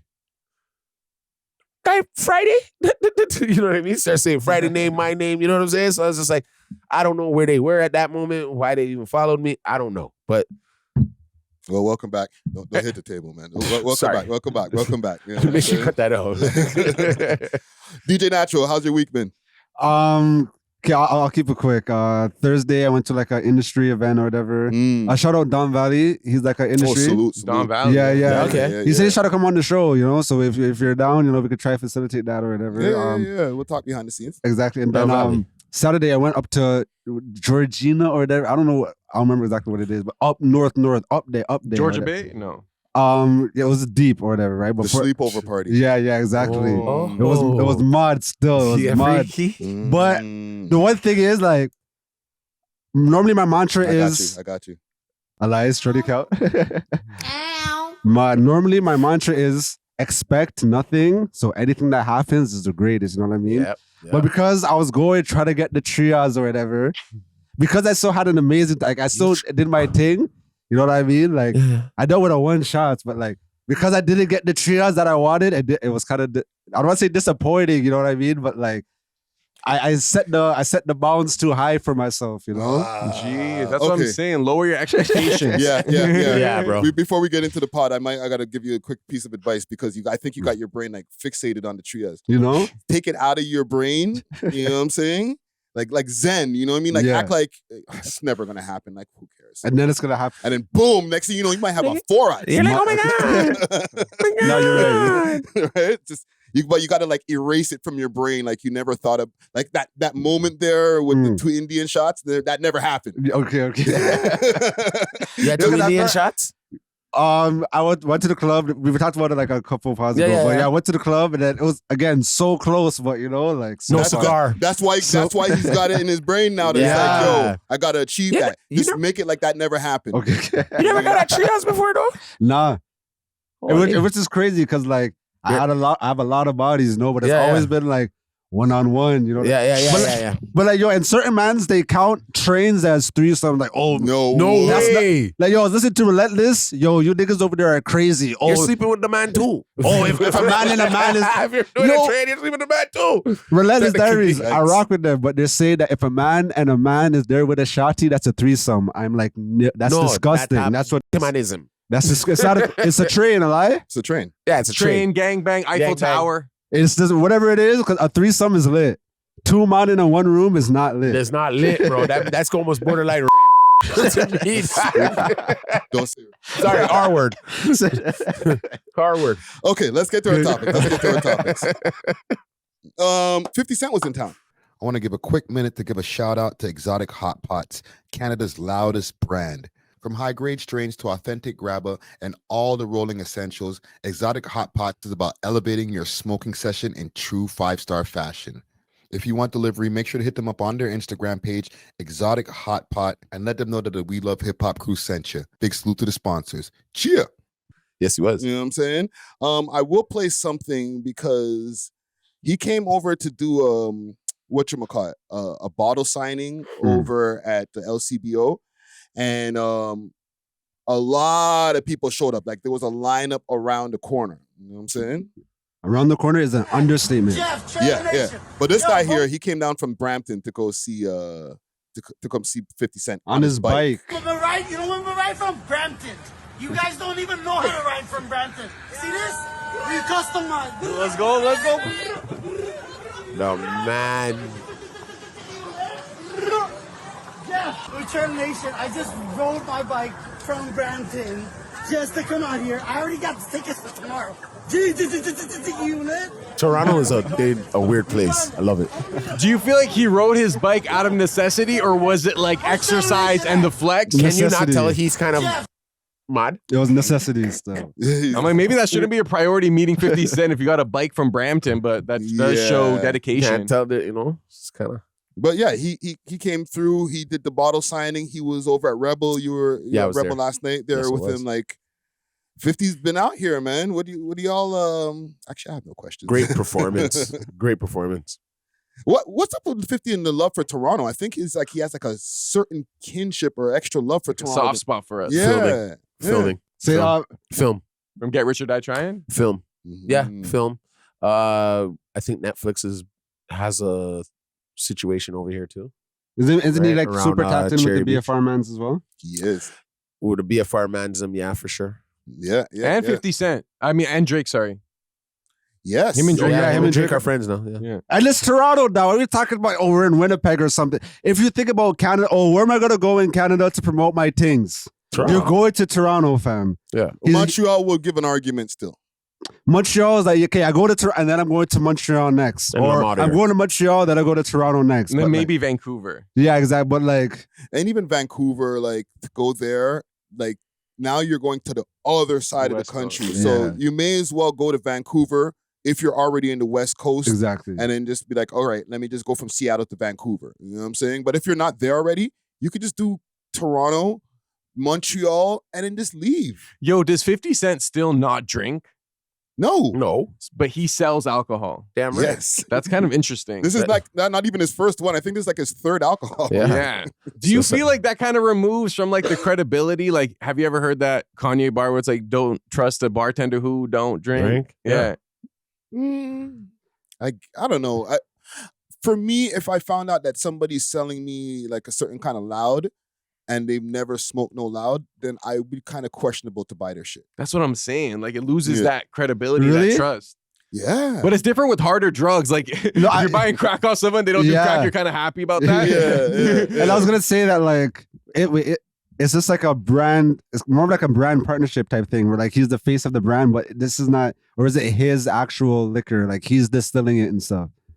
I don't know. Because with Diddy, he was just like a brand ambassador. It was like commission. Like the more you sell for us, the more you make. And he, 50 Cent is an amazing businessman. You know what I mean? So I feel like he's just great at marketing and stuff. So people don't really question that, like, oh, he doesn't drink. Like the marketing alone is going to get it done. Yeah, and it's not something that's been a secret. So it's like people know this for a long time, and they just always just buying whatever he got to sell. But from a brand perspective, as an individual, like we're all brands, would you co-sign a product that you don't even utilize or consume? Yes. Give me the bag. Damn right. Depending on how much money they got, like if they got a good enough bag, like bro, unless if it's something that's like completely, you know, kind of pushing some kind of like racism or something like that, like bro, give me the bag, fam. Gambling company, give me the bag. I feel you still, because even sometimes in interacting with certain companies, you start even using this stuff. Because like I never shopped, like I don't like online shopping. And even Temu, I thought that was the worst website ever. And then I got a brand deal from them or whatever. And then like I'm like, hey, let me just try it out so I could see how. And then it was actually fire, you know what I mean? I'm like, hey, Temu could go on, you know? So yeah. And then even I have this like agent that sends me other brand deals or whatever. So there's this one that like this woman like pill or whatever. So I just collaborated with this woman who does content. And I feel like you could kind of make it work, even if you don't kind of use the product, you could still promote it in a way that still relates to the audience. And it's still authentic in a way. You know? This sparks a question. What product wouldn't you endorse? Like, I'll give you mine. Like, you know, when you go on those websites, not websites, when you see them commercials on TV for them pills for like different diseases and shit like that. And then they have the person as like an actor in there and they're like, yeah, and they'll show them like, yeah, I took one of these. Like, my life has been better. Ozempafrin and all them type of things. No. More like prep, P-rep or whatever. Yeah, P-rep. You know what I'm saying? Like if you for people with AIDS and all types of shit. Okay. You know what I'm saying? Like, but I feel like, I feel you. But I feel like you'd have to have it to like be promoting that. Not necessarily. Not necessarily. There's actors in the commercial. You think the actors have it? But we all know they're actors. Yeah, but okay. Now let's say would you promote that on like a podcast? No, because even on your Instagram page. No, that's a good point because I do acting as well, and I told my agent, don't send me no roles. I'm not doing it. You know what I mean? And then like one time she asked me again, Jake, just to kind of make sure. I'm like, no, I'm not doing it. It's a long dress. Don't worry about it. You know what I mean? I'm like, I'm not you wear this dress, you're gonna blow up, son. You know what I mean? I'm like, I don't give a everyone does it. Yo, I'll stick to the commercial, get the 5 bands per commercial. I don't need to be a millionaire off Batism. You know what I mean? It's not a mini skirt. Come on. And not that all the greats have done it. And not that I have anything against it, because like I would DJ like a party, you know, like if there was like an LGBT whatever party, I would find out the words. Okay, my bad. I know, even the way you say it is like a party, you know, like if we just go there and you know, okay, a party, LGBTQ party, ABCD. I would DJ that because I do have friends who are lesbians in them thing there, you know. So, they're gonna hear that and be like, "Oh, you can't say that." No. Okay, my bad. I do have friends who are lesbians. My bad. It's a Jamaican slang, but is that like an actual like? That's a term. It's a biblical term. Oh, it is. From Sodom and Gomorrah. Yeah, God destroyed that city. Yes. So like I do have friends. So I do like I don't have anything against them, but to do a role where I am portraying that, like I wouldn't want to do that. You know? You might have to say had friends. They're done with him. Sodomite. No sodomite. Not lesbian. Yo, you be interested. Yo, even like a lot of the gay guys, they be bumping from them apart in yeah, they love that shit. They love all that Jamaican stuff, you know what I mean? Which is so interesting to me. That's how you know they're more Jamaican than gay. Have you ever really seen a gay Jamaican? I have. Yeah, it's one of the craziest things in the world. It's mad. Yeah, they're all in the church. Oh, we're getting banned for sure. No, that was. Did I say something wrong? They're all in the church. Oh, sorry. Enough of them are in the church. I know. That's what I'm saying. Says. Little Winston's a little light in the feet, yo. No, we always knew Winston was. He was. I don't know how we got here, but anyways, salute to 50. Is there anything else on this 50 topic? I don't think we got anything else. Shout out to him for the documentary. Yes. One of the greatest documentaries I've seen in the last few years. I finished it, man. Yeah. The edits, the music, the testimonies, the storyline. That was good shit. He exposed, like, I don't know, bro. And the thing with when you're an executive producer, it's like, I don't know what his role was. He could have just put his name on it at the end. He could have been there with the editing, but it makes it seem like you are the reason this is presented. And it's just like, it's sauce. Though. How do you feel about the people that is like, there's been like Marlon Wayans and Damon Dash saying, oh, you're snitching. Oh, you're supposed to be from the streets. Why you doing a documentary on your ops? Well, that's lame. He's saying it, he would never go to a white. Don't hit the table. Sorry, man. He's saying he would never go to a white executive media or anything to destroy another black man. That's how he's really saying it. I seen it too. And when I first seen the documentary, and I seen it like the same day it came out, I was kind of like, yo, why is he doing that? Right? Then it all relayed back to maybe did he beat up 50's baby moms in front of Cyrus kind of thing, right? And not in front of Cyrus though. No. That's the only reason why you're gonna. But that's the only reason why you would want to like destroy a man's life, right? If he was like doing some wild shit. Maybe it was him just smashing the baby mom and he just petty. No, I'm more thinking about it as like 50 was always around Diddy. Growing up, right? Like when he first came into the scene. So I just think you know a lot more than a lot of other people do too. Just like how he's going to get down with Jay-Z and the documentary too, right? Yeah. He's been around all these guys. He wrote I Get Money for Diddy. Like there's little things that come into play where you got to be like, okay, I can see where he wants to get him back because there's money probably owed. There's all types of shit, you know? Yeah, but is getting him back considered snitching? Yeah, especially if you're putting someone in jail. But he didn't put him in jail. He didn't put him in jail, but that's snitching. He put a lot in jail. He put a lot of M's on him though. Like he did really like, in a sense, I don't want to say dry snitch, but like he presented the evidence where you're like, okay, he's responsible for these bodies. Yeah. Yes. I don't think if you're using public information, because when I came and said the documentary, you guys, I already knew all this stuff before. The stuff was already out. So if he's using stuff that's already out, how is it snitching or how is this? You know what I mean? I agree with that. And the reason I don't think he's snitching is because 50 is not on the streets moving packs. He's a friggin' television and movie producer. Yeah. What about the animosity though? Like the fact that he could actually pour more, like, you know what I mean? That's fine. To the fire, dog. Like that's fine. Okay, he's adding more fuel to the fire. But snitching only applies to people who are in the streets. And like they're applying street rules to men who used to be in the streets. And I hate that shit. Like it keeps on coming up. I get it. Like, yo, we sat with a cop last week. I've seen some comments where they're like, yo, this a idiot thing.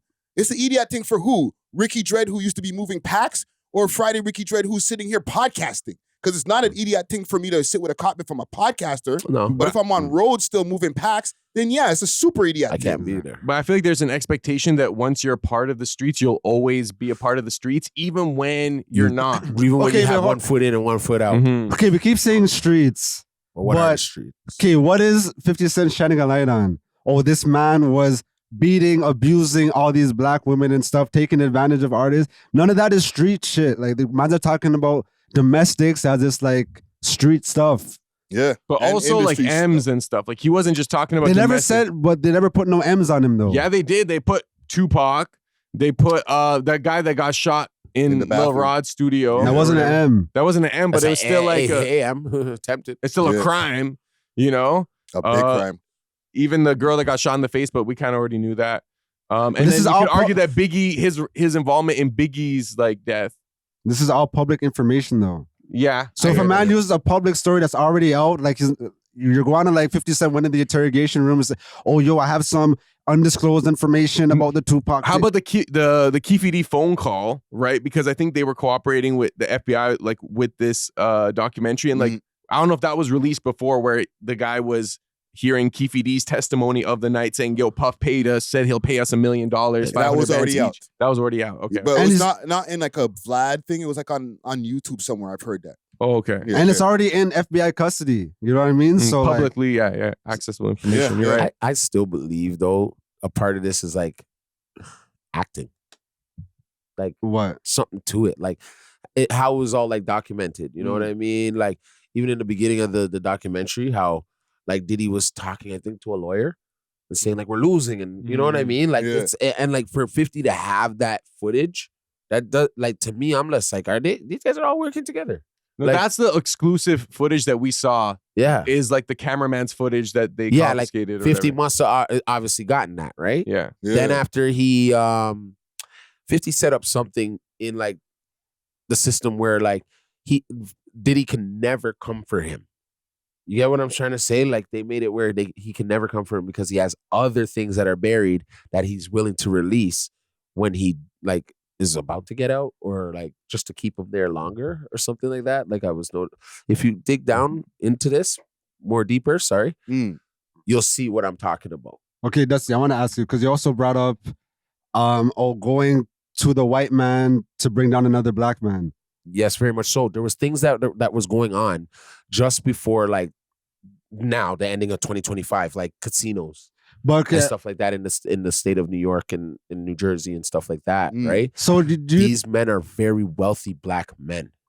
You know what I'm saying? So like I see the objective was to get certain people out of place because these are things that are handed down. Right? So you think what Diddy was doing for the black community was beneficial in helping niggas? Yo, okay, if Diddy was to watch before all of this, because say, oh, you turned out a black man. It's like, I never said that. I never said that. I'm just saying, I never said that. You know what I'm saying? Like, I'm in this shit. You got to understand, like, when you're dealing with like Diddy, imagine none of this. We've always heard shit about him, right? It's just like you can hear shit about Friday, you can hear shit about me, you, everybody, right? But until you're in front of the person, a lot of people fucking fold, bro. You know what I'm trying to say? Yeah. So, like, let's say Diddy walked through this door right now and did his Diddy bop and all the dance moves and everything, boom, boom, shiny suit. You'd be standing up, be like, yo, Diddy's in the room right now. I wouldn't. I'd be like, no. Before all this came out. Yeah. Let's be real, Doc. Yeah, to well, most of black course. men, maybe not you, maybe not even you. No, but of to guys course. like in our age group, mine and Fridays, who grew up in the 90s, seeing like these like people come Bad up. Boy and Brother, this is monumental shit to us, right? So when I see it going down, I'm like, yo, you're taking a piece of my childhood. Yo, I would have applauded R. Kelly before everything came out as well. But then once you realize certain thing about certain man, it's like, okay, I don't even rate what you did anymore. Yeah, but you know what I mean? Like, you got to remember, these guys are in a different world from us. If they're in that world, that's their world, bro. I'm not agreeing to it, but I'm saying there's certain things that they came up. That's how it came to them.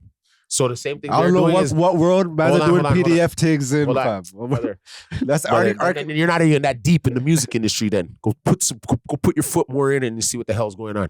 That's what I'm saying. There's stuff going on. I'm not in the world. But don't you feel like PDF it's good that like people who might have been seen as role models before are being exposed? Because now it's like, don't look up to Diddy, even though everyone was at one point. It's like he was exploiting his artists, I get exploiting women, whatever. I get that. But I was listening to R. Kelly last night, and part of me was like, damn, they locked this nigga up. Yeah, because he's a piece of shit. You know? Yeah, okay, cool. But I still like his music. I'm not saying not to, like the music is still iconic, but we can still say. So now, but the music is the person. No, you don't feel? That is literally one aspect of them. Especially when it comes to people like Diddy, who just everybody else made his music for him.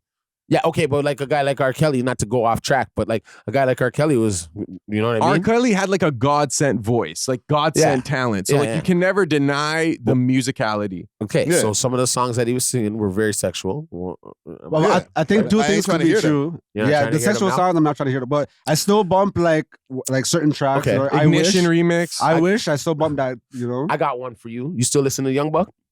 No. Okay. I heard Young Buck last night and I was kind of like, damn, this verse sound kind of sus as hell. Now that I hear it now, right? And I think that's the thing about it now. Like once you like kind of expose the person, it does give you another aspect of how to look at them. But I'm kind of still like, that's still kind of like, everybody's gonna try to destroy somebody, especially when they're at the top. You know what I'm saying? So it's for you to believe what you want. Fam, he destroyed himself, bro. You can't give them ammo, bro. Yeah, exactly. But who destroyed himself? Diddy destroyed himself. How? By doing all the things he did over the years, and eventually it'll catch up, bro. Like I feel like he has to. I'm not agreeing like that. I'm just asking, like, how did he do that for you in your mind? In my mind, based on all the actions he did behind closed doors, right? Like closed doors. That's the number one. It's closed doors, but eventually, like you're doing this to like hundreds of people. You're like, you know, damaging people. Like it's gonna come out. Like he got to take this documentary is giving him accountability. Okay, so did he slap you on your ass today? You're gonna wait 10 years to tell me? No. You're gonna tell me right away. It's different though, because you're my dog. So you're gonna tell me right away? or you're gonna wait 10 years. You might not. I'm like, yo, this guy just slapped my ass with. You might not tell me. I'd have been like, yo, did you like it? What's going on? You know, you don't know how a man's gonna react if you didn't tell somebody. There's power dynamics at play, and like if this, I hear that people will not tell their story right away because they're scared of the power. People have been speaking. Yo, Wendy Williams was in the 2000s talking about Diddy and certain things. So it's not like people weren't speaking out. Exactly. But because like, or we're going to talk about this later on with the Ebro thing, but like there's so many gatekeepers back then, like you could silence people, bro. She lost her job as soon as she posted those pictures. See there? He had like an intimidation ring, and it was like before even like social media and stuff. So it's just like he could do whatever he wanted in his mind. But listen, we're getting on a super sidetrack. Salute to 50 Cent. I was about to say salute to Diddy. That's crazy. You know what I'm saying? This is a super pod today, bro. Yeah. Especially when I come around. Fasten your seatbelts, gang. One thing I want to mention before we get to our next topic, big salute to Toronto Collective, the homie Ninja. He dropped off this figurine here. Dope. What would you call this? Like my friend Aubrey. Well, your homie Aubrey. You know what I'm saying? But yeah, this 3D is like printing. 3D. I don't even know. A figurine, a bobble, not a bobble. Like a figurine. Figurine, 3D action figure. Right, and it's supposed to have like it's supposed to light up and stuff. I was just that thinking too. like it would be sick if it had lights. Yeah. It's the Iceman. Yeah, man. So salute to Ninja. Toronto Collective, salute to Ninja, and salute to Drake, man. If you see this, bro, you know I don't know if they got something going on. They might have you might even see these in the Iceman. Let's send this to the mansion. Yeah, I'm down. Hey, yo, brother. I know where it is. Was that gonna hand deliver it still? Like W. They're sending me voodoo dolls now, brother. Nobody knock over the door. No. He's gonna feel it. Right? And also one more thing I want to salute here. Big salute to the homie Chris McKee. He gave me this book. He sent it over to me in the mail. He sent you one? It's the Okay, Life on the Road with the Wu-Tang Clan, a behind-the-scenes look at concert tours with an award-winning music agent, Chris McKee. Yeah. So a great book with his life on tour with them. Is I didn't get a chance to read it yet, but from what he's told me, it's like talking about some of the experiences that he's had, and it's got information also for artists, for people who want to know what it is to be life on tour on the road. You know what I'm saying? Yo, I opened chapter 5. You get 2 passes on the N-word. That was chapter Really? 5, yeah. I didn't know that. Idiot. See, I'm learning something new today. I got 2 left. Maybe 1. Oh man, Set it under your breath today. That's not facts. I know. I'm joking. Let's get to our next topic over here, though. I wanted to get you guys' opinion because since the last time we potted, the whole thing with the 44 crew. I want to give a shout out to Kensington Market Dispensary located at 25 Kensington Avenue in Kensington Market. They have over 25 different strains to choose from with a smelling station for you to check out before your purchase. They got gas as low as $5 grams and 1050Ps. They got real edibles, hot grabber, exclusive backwood flavors, concentrates, and wholesales available as well. You can contact them on Instagram at Kensington_Market Dispensary, or you can find them on Snapchat, Kensington Market Dispo. I'm not going to say Savv4x because I gave a little bit of fake news when I first reported on it, when it first came out. But to be honest, it wasn't only me. It was posted on Keep 6. It was posted on a few different blogs that Savv4x and 100 OTD had gotten arrested, right? After like a big bust that happened, they said there was a bust. They were showing on TV, the 44 gang, like 34 people arrested, hundreds of charges laid, but Savv wasn't one of the people. 100 OTD, if I'm not mistaken, is still one of the people that was arrested, but like he might be able to just get out because it was like a bail breach type shit. But Savv's been pretty low since that's happened, yo. What do you guys think? Like, because we've had debates over here about Savv being the number one guy in Toronto. Who's number one, Savv or Casper? And it's like, it's the Toronto curse, bro. As soon as mans get to a certain level, like, I don't know, he's not arrested, but like, I'm sure he can't really just jump back on TV or on Instagram and just start posting like nothing's happened, bro. Like, well, because they took the stash, that was all the promotion money and stuff. You know what I mean? So like, man, I'm have to. I don't want to say hit the streets and stuff, but like, I'm not gonna joke around too much, but yeah, it is difficult to. Because like, what are you gonna do? Like, make content about this? You can't. But I think from Savv's perspective, right, like in terms of how it affects his reception, I think it's doing good because people had a lot of skepticism about how much he was in the streets or how affiliated or saying like, you know, he never put in pain, whatever, right? Yeah. So like if he's kind of getting the benefit of what this conveys without the actual punishment, but I think it's a win-win. But man's are win-loss, sorry. Okay, and you know, I'm team 4-4, you know? Or Team East. Team East. Yeah. You're not part of 4-4. Yeah. Let me not say that. Jesus Christ. Let's run at him. Let's run at him. Please do not run at me. We love hip hop Rico pending. I'll be walking very briskly. I have Team East though. Team East all the way, you know? But man's in the comments are saying like, oh, how you saying you're a stepper and then you weren't even a part of the Rico. That means you're not doing no dirt. So they want him to be locked up too? Yeah. That's how dumb the fans are. They're saying that, oh, there's only like 50 bands amongst 34 arrests. They're broke. Yo, TBC is not broke. Are you crazy? It was 200 bands, and they also had like $2.7 million worth of drugs. Yeah. So maybe they just read up and then, you know, they got linked. And no matter what, like, even though it is like illicit business or whatever, like I respect the scale of like organized crime. Like they had it Winnipeg, North Ontario, the East, you know what I'm saying? Like they obviously had some like efficient system. And the artists should not be doing the dirt. Like the cash cow, like whoever's bringing in all the litness, I guess, the legitness, the legitimate funds, he should not be put most at risk. He should be most protected. You know? This is why he wasn't picked up as one of the 34 people. Exactly. You know what I'm saying? But it kind of still sucks for him because it's like, okay, I'm not guilty, right? And we're just assuming, like, I'm just going to put it out there. I don't think he's guilty of anything, or they would already picked him up, right? But, like, I'm looking and I'm like, shit, most of my team's getting picked up. What do you do now? Do you just lay low and just come back in, like, mid-2026 and start, you know, come back with some more music? Yo, you're out for the holidays. Enjoy the holidays with your family, bro. It's just a wrap for the year. Yeah, like you had an amazing year. I would say now it's time to strategize for 2026 still. Like just fall back. Yeah. And you got to think about it. Like if you're Savv, right? Like I don't know his involvement, but if you're spared and like you have even like an ounce of faith in God, you'd be like, yo, I kind of got loud for a reason. I got to like focus on my business, focus on my opportunity. That's what I would think. Would you think the same thing? You know, I'm like, damn, all my homies like, I'm pulling my pants. Yo, I gotta make it. You know what I'm saying? Yeah, similar thing happened with the Clips. They mentioned this a story when their manager and everybody was getting picked up around them, right? Yeah. And they were on the plane. Pusha was on the plane. He was telling the story, and he was saying that like he was waiting for Malice, and it was taking mad long. Like he thought Malice was gonna miss the plane. He's seeing the reports of all of this shit happen, and then at the last minute, Malice got on the plane, and he was like. No, it was Malice telling the other way around. My bad. And from right there, he was like, I don't know if I want to be talking even about this shit no more. And that's when Malice changed to no Malice. Okay. Because remember, and he's still a Christian, like, you know, into his faith, but he completely switched. I'm not going to be doing the drug dealer raps, all of that no more. It was because of that incident where, like, the manager and everybody was getting busted around him, and he was just like, I can't do this shit with it.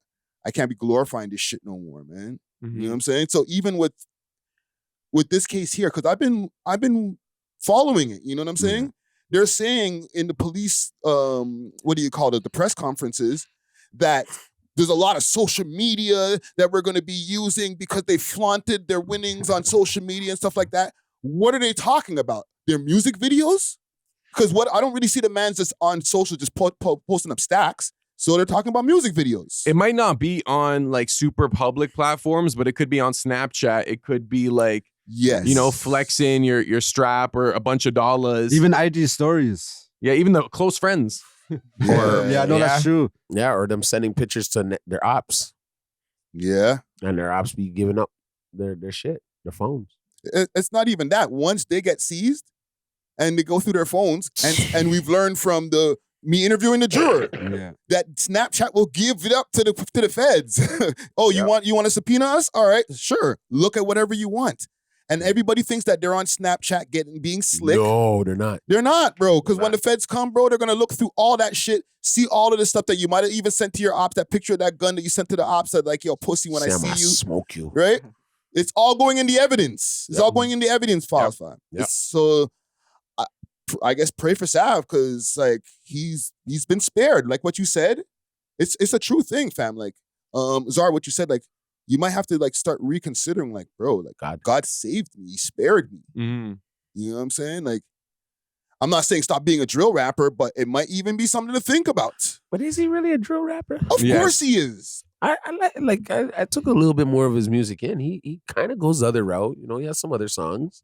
Roll up another one and eat the fill up my lungs. Yes. But the songs that we see on socials and the ones that they push as their main songs, you know, jumped out the V, did this, spun around, did this. Yo, the first line is, let's play a game called Who Got Shot in the Head, Try to Step with the Members or something like that. Like, that's what I'm saying. You know what I mean? Like, he's on that with his music. Yeah, so like his biggest song, Clippers, isn't that about that too? It's a big drill tune, bro. Big drill tune. You know what I'm saying? So it's like, I'm not saying stop doing drill music, even though drill music is kind of dying, right? But like, you might need to start reconsidering the approach with the rhymes because they're obviously looking. Yeah, and then you know what's interesting. So one of, I guess, his main quote unquote ops, Push Keys, he kind of went to a story and said like he's done making music, like kind of like, I guess, retiring in a sense, because he's saying that like if you're really in the streets, you can't make the music you want. If you're making that type of music, you're probably like not on some real street-ish. You know, shouldn't be keeping it real. If you're like on the streets for real, you shouldn't get into the booth and keep it real. Yeah, you should be making a whole different demographic of music. Be a pop star or something. You know what I'm saying? But you're really in the streets. So his rationale is he's going to stop doing music because he wants to be in the streets? No, I think it's more like the obstacles he's facing from like the street perspective and like the music perspective, like they don't align in some ways. Like it's hard to maybe do both. I'm not sure. I'm not going to speak on what he does. I feel it's more the feds them are up their asses, right? And because you're doing the music and you're stuck in the streets and you're trying to get out of the streets because you're doing the music thing, and the feds are just catching back up to you because they're younger now. The feds are like 19, 20, 25, whatever. Yeah.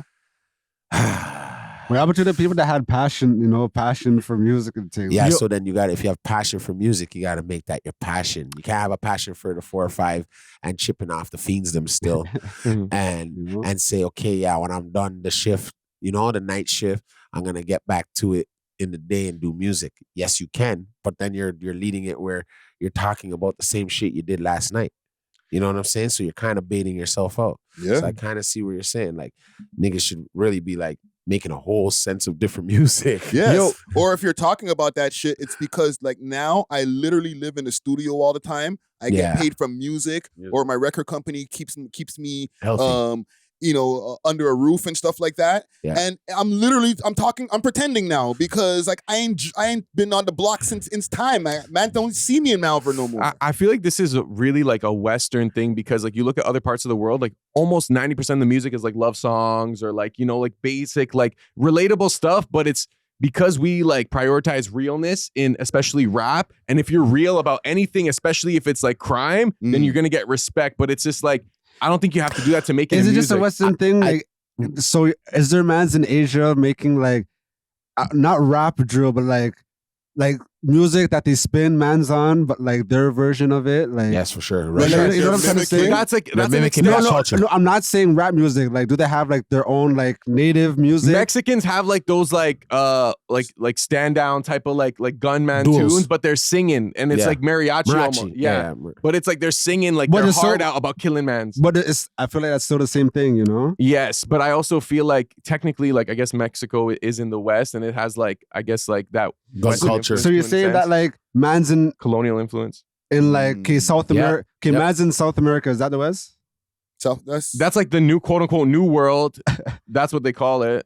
Okay, so like it's the real world. You don't think that they're singing in Dominican, other Spanish music? You don't think they're singing about drilling and stuff? I feel like they are, but I feel like that's because of the influence of the West. But I feel like when you look at their like authentic music that like they dance to in their culture, it's a lot of like partying, fun, dancing, love songs, heartbreak songs. You know what I'm saying? It's not like, oh, I spun this block and then we had to spin again. I think it was both, because even when I think about Caribbean music, reggae, yeah. You know what I mean? Like, tune, you have Lovers Rock, exactly. But Gunman tune, that's like, I feel like those are all like Western product, like what, and like when I say West, I don't just mean like America or whatever. You know what I'm saying? I feel like just like that influence in the world, you know? It's like American, colonial no? influence. I think But Maz it's have American. always been singing about cowboys and robbers and all them type of thing. From, there, in you know? Jamaica, yeah. Even country like music. even in the 40s and stuff, Maz are singing about like the saloons and stuff. But not like in the East. Like, no, I feel like not in the East. Like, even, I don't know about in Africa and stuff, but like, I don't feel like that's as big there as it is like in Western countries or like South America. It's like maybe in Africa, and I'm also just assuming, it might be like more celebration of life's tunes rather than, oh, let's go kill this next tribe songs. But I don't know. But they have war chants. They have war songs too, but that's for when it's wartime. You know what I'm saying? So like, what's the difference?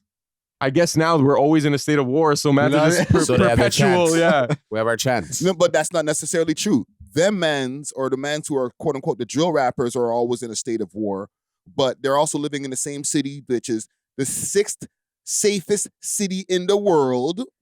Toronto? Yes. 6th? 6th safest city in the world. I feel like that's so cap, but like they probably have like a standard where it's like minimum 5 million population or something. It's people get it in more per capita in Winnipeg than over here. Yep. No, more stabbings. Okay, Yeah, but like if I'm in the, hold on. But at the same time, there's a whole bunch of other artists who are not living their reality, bro. And it's like we all live in the same city. So it goes back to choices. Even though, and some of the mans are coming from the same areas. Okay, here's what I'll ask. Like, who is the most famous artist that has incorporated street violence into their music all time? Gucci. Tupac. Okay, Tupac. He's a revolutionary. He had a lot of.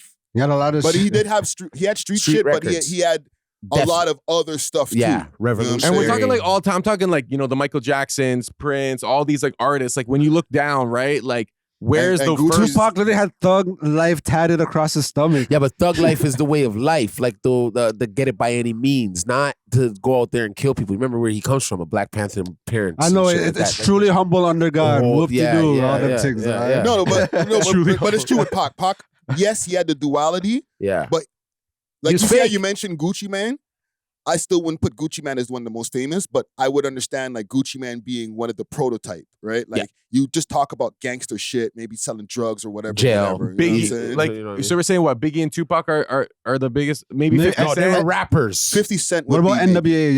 Yeah, 50 Cent. Yeah, probably 50 Cent. Yes. Who was this more like gangster type shit? But how about like DMX? super op music, like legit op music? Like I feel like they were talking about street-ish, but when we're talking about like directly smoking, Pop Smoke? okay. No, I think 50 Cent was Nah. making art music. Yeah, but he also made 21 Questions. Okay, so you guys are saying he only has to make gangster. No artist that's only doing one kind of song is gonna make it like super, super big though. Oh, I hear that. Snoop? no, Dirk. Dirk.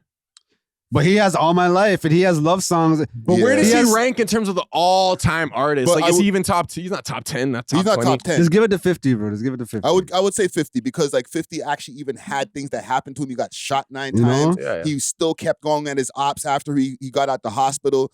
He was like a drill rapper before drill rapping was a thing. But he mixed it up perfectly.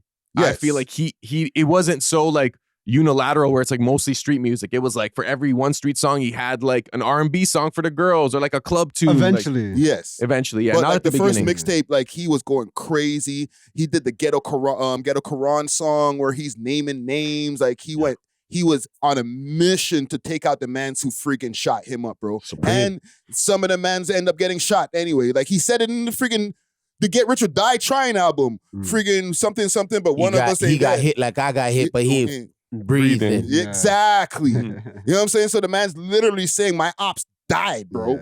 So do you feel like someone like Savv can make that transition like 50 Cent where it's like you have your foundation of your like drill music and you're able to incorporate more pop or He needs R&B? a song. Yo, Savv, you previewed that dancehall track like 4 months ago, and they've been telling him to drop. I don't know why he hasn't dropped. Maybe it's AI.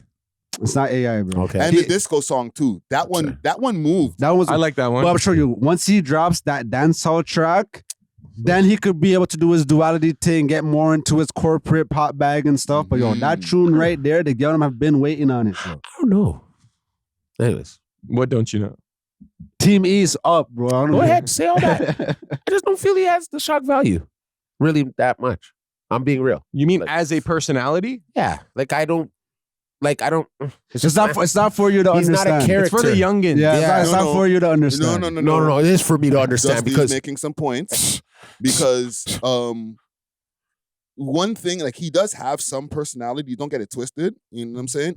I haven't really gotten to see it too much on camera. But here's what I'll say, and maybe this is a generational thing. Like I feel like for your generation, even me, natural generation, like we had to be like charismatic. You had to be good. But I feel like for the younger generation is like less is more. So even just his aura, just being this like big dude masked up, like saying not too much, it kind of goes with the whole like, you know, real G's move in silence. So I feel like it works for his fan And you guys, base. I be on my TikTok For You page and the man be participating in some of the trends and stuff. You know what I mean? I seen him on a stream. Let me take a little bit back. Just a little bit. All right. He explained a story about him liking a shawty. And he said he was a nerd. And he didn't know how to like do it. But I'm not calling him a nerd. But I can see where the nerd turns into the bad guy kind of thing. You know what I'm saying? The guy maybe, you know what I mean? Youth and revolt type thing. Yeah. So that's maybe me, because me growing up, I was a lion. So I expect to see lioness right from the jump. You know what I'm saying? So when I'm hearing the bad man, and it's just not, I'm expecting it to be loud. So maybe that's where I got to pull back a bit. You're right about the less is more. Yeah. So then when I seen him on the TikTok, I was kind of like, okay, he's expressing to me that he wasn't the guy to like jump out and just grab girls and stuff like that. I see that side of him. Yeah. I'll push back a bit, but I still don't feel like it's like shock value that much. You know what I mean? Where we could put him in a movie and like shit just starts rolling and he can make Canada go further. Who's next? That's what I'm saying. I feel like because he's still young, I feel like he's gonna grow into his personality, especially the on-camera personality. And you're seeing him host live, so he's being more vocal and expressive. But I feel like for a lot of, especially young dudes from the hood, like even just communication or expressing themselves is like, it's not necessarily prioritized in the camera How sense. young is he? He's probably in his early 20s. Like not even like 25 yet, probably. Can we pull up did they say his age in the new? I thought he was like 19 or 20. Like I thought he was like super young. I doubt it. I think he's almost for his youngins, he's almost unk. No, not close. Yet. No, He's still hella young. So he's he's like unk, I'm grandpa, and then you guys are great grandfather. He's 20. He's 20. He was born in 2004. 4 was my daughter. Rosie is supposed to start using the new term. Okay, so I get it. Yeah, he has Skibbity boop. He has a little bit of more time. He has a lot more time. He has a little bit more time still. He has 10 years still on him. You know what I think would be useful for him? Like, you know how when Justin Bieber first made it, he kind of went to like a swagger camp? Yeah, that's what I'm saying. Where's the shock value? Like, I feel like that's all he needs. Like, if he joins like an existing musical act, or like he affiliates with like people who are already in the industry, and they kind of like, I don't want to say PR train him, but like, you know what I'm saying? Yeah. Like, okay, he would optimize. I'll give you guys one more. We'll do one more suggestion, and we'll get off of the Savv story because we're running a little long. Okay, I think now that he's already been able to go to America, keep doing that. And start getting on some collaborations with some American artists. Okay. If you start seeing Savv with not only the drill artists, but other like rappers and stuff like that, you see him on a song with Rob 49, or he pops up with freaking Sofago on a tune or somebody, whoever. Yeah. His status is going to start elevating like crazy because people already like him over there. And then now to hear them with their favorite rappers, the youngins hear them with their favorite rapper out there, he's out of here. He can separate himself. What about appearance? Like I'm not here to talk about a man's shape or anything, but do you think maybe like physicality when you're being a rapper? Nah. No, I feel like that is his image. That's his image. The bigger he is, that's the image. It's kind of like if he lost weight, it would like it would alter his image because turn it into muscle. He'd have to go on a super like health journey, and but it wouldn't even look like how we know him. He'd be like a completely new person, and that sucks for him because he might want to be like getting in shape and stuff like that. But like when your fans see you or introduce you a certain way, they expect to see you that way moving forward, and maybe when he gets to another level, then make that shift. But until then, maybe just keep the weight on, bro, and run with it because then it's not stopping you from getting fans. Yeah, true. And I like him. We have to think about it like, I feel like in order to be a successful rapper, you have to have a lot of female fans, which is sometimes hard because I think most rap fans are men. Yeah. So when you have the female fans, like they might be like, oh, okay, I like that image of like, okay, this dope boy and he's just whatever. You know what I'm saying? So I feel like if he were to change it, he'd have to either get super D's. Like there's no in between. Like you can't be like average. You have to be like super D's. Turn all that into D's. Like work. Start taking off his shirt and shit. Pause. Yeah. But yeah, salute to Savv 4 times. Right? Hey yo. Salute to Savv 4 times. You know, keep doing your thing. And salute to the whole Team East, man. Hold your head, gang. We're gonna stay in the streets. They took them out early though, eh? Yeah. Flippa GG. I'm messing with you. Flippa GGG has made a message saying the streets are done. Okay. If you could hit number 4 for me right there. One take Jake in the building. It says and this is a post from his Instagram stories. This is after all of the wild stuff that's been going on between BFR and Top 5 and Drake, and he got stabbed a few months ago in prison, like badly, and now he posted on his Instagram story saying, "I don't have beef or problems with anybody. I'm trying to change myself. I'm trying to change for myself and my family. Nobody else. Streets is a myth, and dudes never play fair." You want to know why? Tell me. Because when you go to jail, right, first couple of weeks, your man's never answering the phone and everything. Maybe even a year or two. Mm-hmm. Once you get sent up, sometimes you could. I know a couple of my friends. They were here, and then all of a sudden they call me, and they're now in Alberta. You know what I'm saying? Yeah, and he wasn't here in Ontario. I think he was like far out west or something. Winnipeg or something like that. One of them places, and them natives have them places up. You know what I'm saying? Yeah. And then, so I could see where now, like, reflection of life starts to kick into effing play. Yo, I have a question. Like, when you went to jail, for example, right? Right.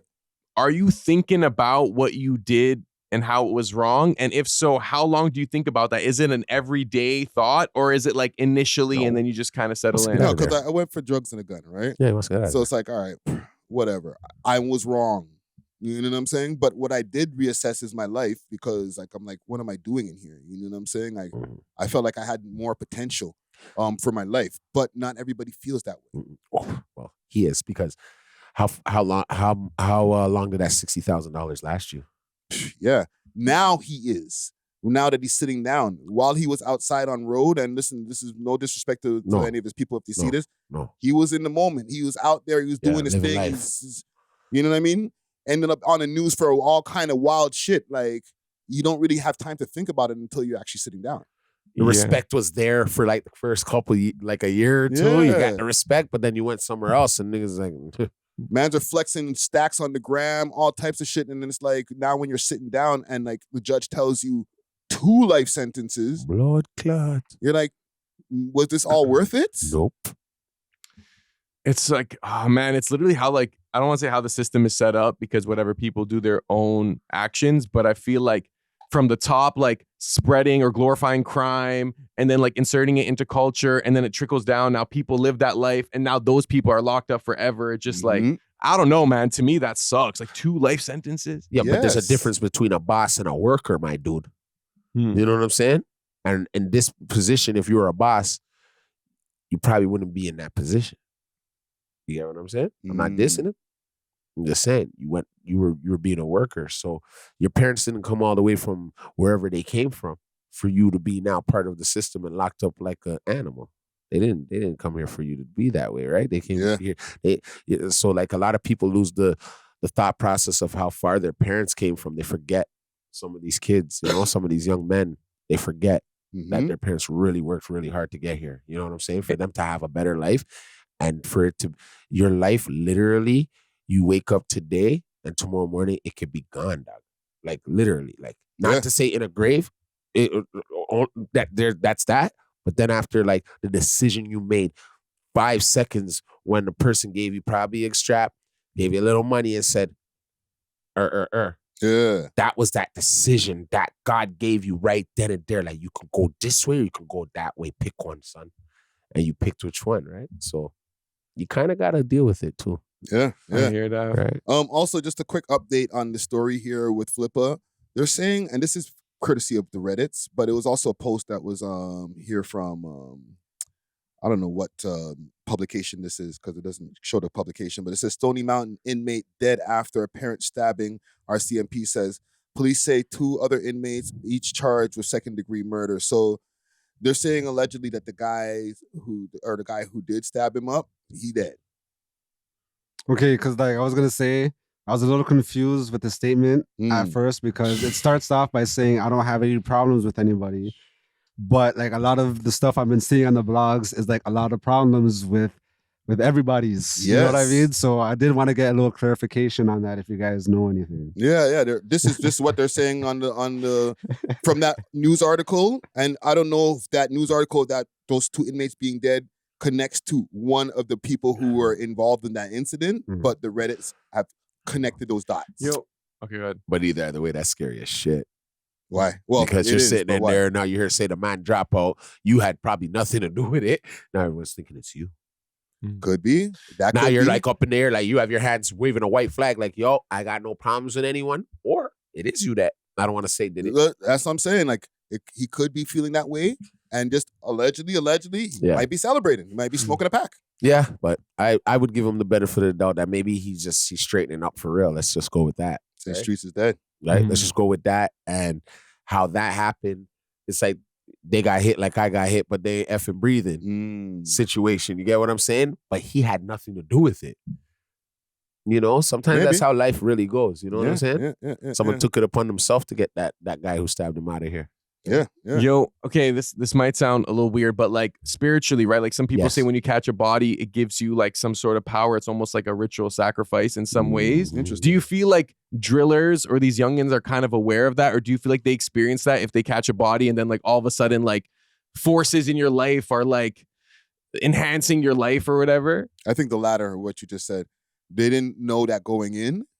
Because like that's like I don't think that's common knowledge. You know what I feel like Diddy knew that. You know what I'm saying? Yeah. But I feel like after the first body, they were like, "Oh, I like this feeling." I know, like not to say like anything of the sort, but I have a couple friends, and I know a couple people. After one, it's about not getting caught. That is the adrenaline rush. It's like when you have snuck through the cracks of the darkness and you're standing right beside the white and they don't know that you slicked off this man's head 3 years ago. That is the exciting part that I've spoken to some people that I know that are guys, right? For some, I feel like for others, it's like they're just waiting for that shoe to drop. So they're always in like a constant peril or paranoia because I even watch, I watch true crime. Yeah. Sometimes man get caught 25 years later. And they did something in the 80s, but there wasn't the DNA technology advancements then. And then now they're 60 years old and someone comes knocking at their door. Oh yeah, you have to spend the rest of your life. Yeah, because they went like this though. Somewhere along the line they talked. Yeah, they slipped and somewhere. there was relation. Sometimes it's not even that, but because your cousin is in the system and you left a little piece of something in there, they could kind of like narrow it down. That's what I'm saying.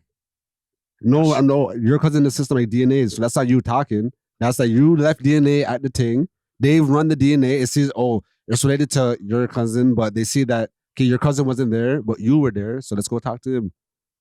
Yeah, interesting. Yeah. It gets deep. It gets deep. It gets really deep. Well, listen, I'll give a salute to Flippa because that message of Streets is dead. I think people could keep on amplifying that message right there because a lot of people get hemmed up and then they're like, bro, I made all these choices for a block that I don't even own. The streets is always dead, like after, it's always dead too late. You know what I mean? It was well alive when you were flexing. When you're killing people and know you're bear money, bear chains, sneaking around like a weirdo and killing people. Like, come on, allegedly.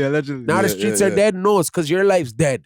Oh wait, not allegedly. He got convicted for it. Yeah, because your thing is dead. Okay, you know what I'm saying, fam? Yeah. Now you want everybody to believe it's dead. Well, I'll give him a salute same way. Hold your head, brother. Hold your head. Okay, I want to get to something here, and I need to start with some intro music maybe to get us into this. All right, you don't have to switch the screen. We're good here. I'll play some music to get us into this. Oh man, it's about to get spooky. Woo! Ready for the road. Roll Ready Detailing, now open 7 days a week from 8 to 5 p.m.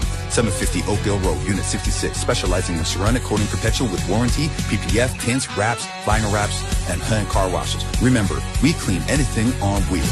Roll ready, ready for the road. Okay, all right. I wish you dropped a whole song on this. Okay, so let's just address this youth right here quick. Just because he got froggy, he made his little tune. Okay, I'm not gonna play the trash ass tune on the podcast. Yeah, that's one of the worst songs I've ever We heard it though. All right, just to give people a little bit of context for this one. Right? Just to give some people some context to who this guy is or who we're even talking about, or why I introed with that music that's very LGBTQ friendly, right? QIA. I think there's some extra letters on there too. You know what I'm saying? There's a number in there, I think. Yeah, I don't want to offend you or your people. They added SAM onto it. Yeah, LGBTQSAM. SAM stand for. There we go. That's his name. Samuel. I had to ask. Samuel. So we did the awards. I hate re-explaining this shit, but here we go. We did the award show, or Natural presented some awards, right? He gave him the Clout Chaser of the Year award. Ooh. So bad, man. And he got bent out of shape, telling man, suck your mom. When started clout chasing. Right? And when I responded on my live stream on Friday, I gave him, I think I gave like half an hour of content exposing some of the just fuckery that this guy does. You know what I'm saying? I.e., trying to react to one of my interviews out of the members section before I can publish it. Right? Just teeth and shit. You know what I'm saying? Box teeth. Over the years, just doing a lot of like repurposing of content without actually making good content. This is just a bunch of shit. So he made a song. His song SYM, Suck Your Mom, right? And the first thing that he went for is, oh, he talked to WAC 100. Oh, you know, he interviewed a 13-year-old kid years ago. Bro, you're using things that I speak publicly on. So it's not like you're doing some grand reveal, fam. Like nothing. And the song, the bars are trash. So like the hottest part of the song was the clips of things that everybody already knows about. What are we doing here, fam? You are give me a camera over here. You are a clout chaser, bro. Hug it, fam. Embrace it. Yes. Embrace it, you know? Getting clout, or not chasing clout, because chasing clout could be nasty. Yeah. And maybe we could examine that and get this away from my youth, because he's really not important. But can we talk about getting clout and chasing clout? Because there's a difference. Yeah. You know what I'm saying? There is a difference. Getting clout is not a bad thing. If you're out there making great content, people repost you, you're funny, you have moments, whatever, you get exclusive interviews that makes everybody go crazy and they want to repost that. If they want to call that clout, I like to call it traction. But if they want to call it clout, that's cool. But you're not chasing it. You're chasing your job. Yeah. You're chasing your content, and it turns into clout. Yeah. But when you say, hey, let me do anything that might go viral. Like your mind is like, I'm going to do this because it might go viral. Oh, wait. You're chasing clout. There's a youth that horribly attacked an old woman. Oh, let me run him down. Let me get into it. Let me run him down. Oh, there's protests happening where that's like dividing the city and all. Oh, let me run it down. Let me run it down. Oh, there's Blicky crashing out at the studio. Yo, cameras, lights. There's so many different. Sorry, do you want to actually, no, that's your boy. So the Blicky thing, I don't think he planned to get pressed by Blicky. The protest thing, I kind of do that, so I allow that. The first thing you said, the interviewing, that is a little bit of like questionable in terms of clout chasing. But I didn't like the song that he made about. What about man's putting grapes in your mouth and like? That was that's not even worth the clout that you're getting off it. Like it's just like the exotic butler. Yeah, salute to him. I know, but freaky you them dead, bro. This is what I will say about him too. This is what I will say, because like he's obviously leaning into it, and like his rate of content, like he'll put out like 10 videos a day, right? So like he's working hard, and like I feel like he is chasing clout, and that's kind of what you have to do. Like Logan Paul and those guys, like that's all they always think about clout. Chasing clout is like when you're doing things that that shouldn't be done in the sense of like, okay, we could all agree that no man can drip no sauce in a remote, can put no, could take the strawberry and wipe it around your lips. Okay, and I have a question. Yes. What if you do a TikTok trend? You do a TikTok trend that you know is because it's hot right now. Is that clout chasing? You're not in a trend. Yo, chill. I don't think that's clout chasing because you're not going above the normal circumstances of like the human rationale. Yeah. Yes, but I do get what you're saying about Logan Paul and them because at one point they were like making content and clout chasing at the same time because like the mans went to the forest for the unaliving and all that. Like you're literally doing it to try to catch a viral moment. And it's not like the most like I guess like appropriate or tasteful. But people didn't approach. respect that either. People they still dissed them for it. people still like don't respect them because of their ascension to where they are now. And all of those guys who are clout chasers, Johnny Somali, Vitali, all of those guys. Fousey Tube has changed up his life now, so he's maybe he got spared. But look at the other two I just mentioned. They're both in jail, fam. For chasing clout. Now Fousey Tube crashed out again. Fousey crashed out here in Toronto, no? No, recently. But he got back from that. He's like a bodybuilder and stuff like that now. Like he's doing competition and stuff. Okay. So he's kind of changed up his image. But the other two, Johnny Vitali or Vitali and Johnny Somali, both of the mans are in jail in foreign countries. Chasing clout, trying to just get viral moments on these IRL streams. Even that, like, bro, that OnlyFans shorty, who was doing contents in where was it, Dubai or whatever? She got locked up. Bonnie too. Blue? Yeah, Bonnie. Yes, recently. And like, was it Thailand but she paid like $12 and they let her go or something? And she's making content, but also chasing clout because she's making her OF content, whatever. She's doing her collabs, but then she'll do these 100 people come smash me, or I'm gonna go around. What country was it? You guys just mentioned it. You said Thailand. Thailand, right? Let's go around Thailand in a bus or in a freaking pickup and try to pick up bare mans and let them smash me on road. That's clout chasing. Zara, you're painting it as like as soon as mans do content, they're chasing clout. No. I feel like certain types of content, when you do that, like those trends, for example, like you're clearly chasing clout because they're trends. Like what kind of trend? You know those like music transition ones with like popular audio or like, you know, you do a certain graphic. I don't think that's chasing clout. Like I agree. There are certain people that like they hear the sound and they like the song, so they just want to make a video. You know what I mean? Like, but the same video everyone else is making, that's a trend. You're following the trend. Yeah. I don't think that's chasing clout. Than chasing clout. Well, the only reason you're following the trend is because it's trendy. It can get you numbers. It can get you clout or something affiliated with clout, which is like numbers, followers, views, likes, whatever. I think, okay, maybe if you take a trend like, the music trend, I would say that's just following a trend. But if you do the crate challenge, that was a trend. That's you're chasing clout. Yeah. Especially like you're trying to do a bigger crate than the other set of crates than the other person. You're going on a crazy clout chase mission. Or what about the one where it's like no one knows how hard it is to go from this to this, you know, that TikTok, and it'll be like a certain audio. I don't think that's clout chasing because a lot of people are just showing their progression. Like, yo, this is where I started, and like this is where I am, or like this is where I am, and like this, or like this is where I was, and this is where I am. Like they're now. using the trend to be authentic as opposed to just like doing it. Exactly. Yeah, and if you use the trend, it'll get me more traction than just if I just tried my own thing. Like this is what's working. This is the sound that's working right now. I don't have to like hurt anybody or like do something out of the ordinary. That's when I feel like when you're getting into clout chaser land. So what's the message to this underground youth to become a trendsetter?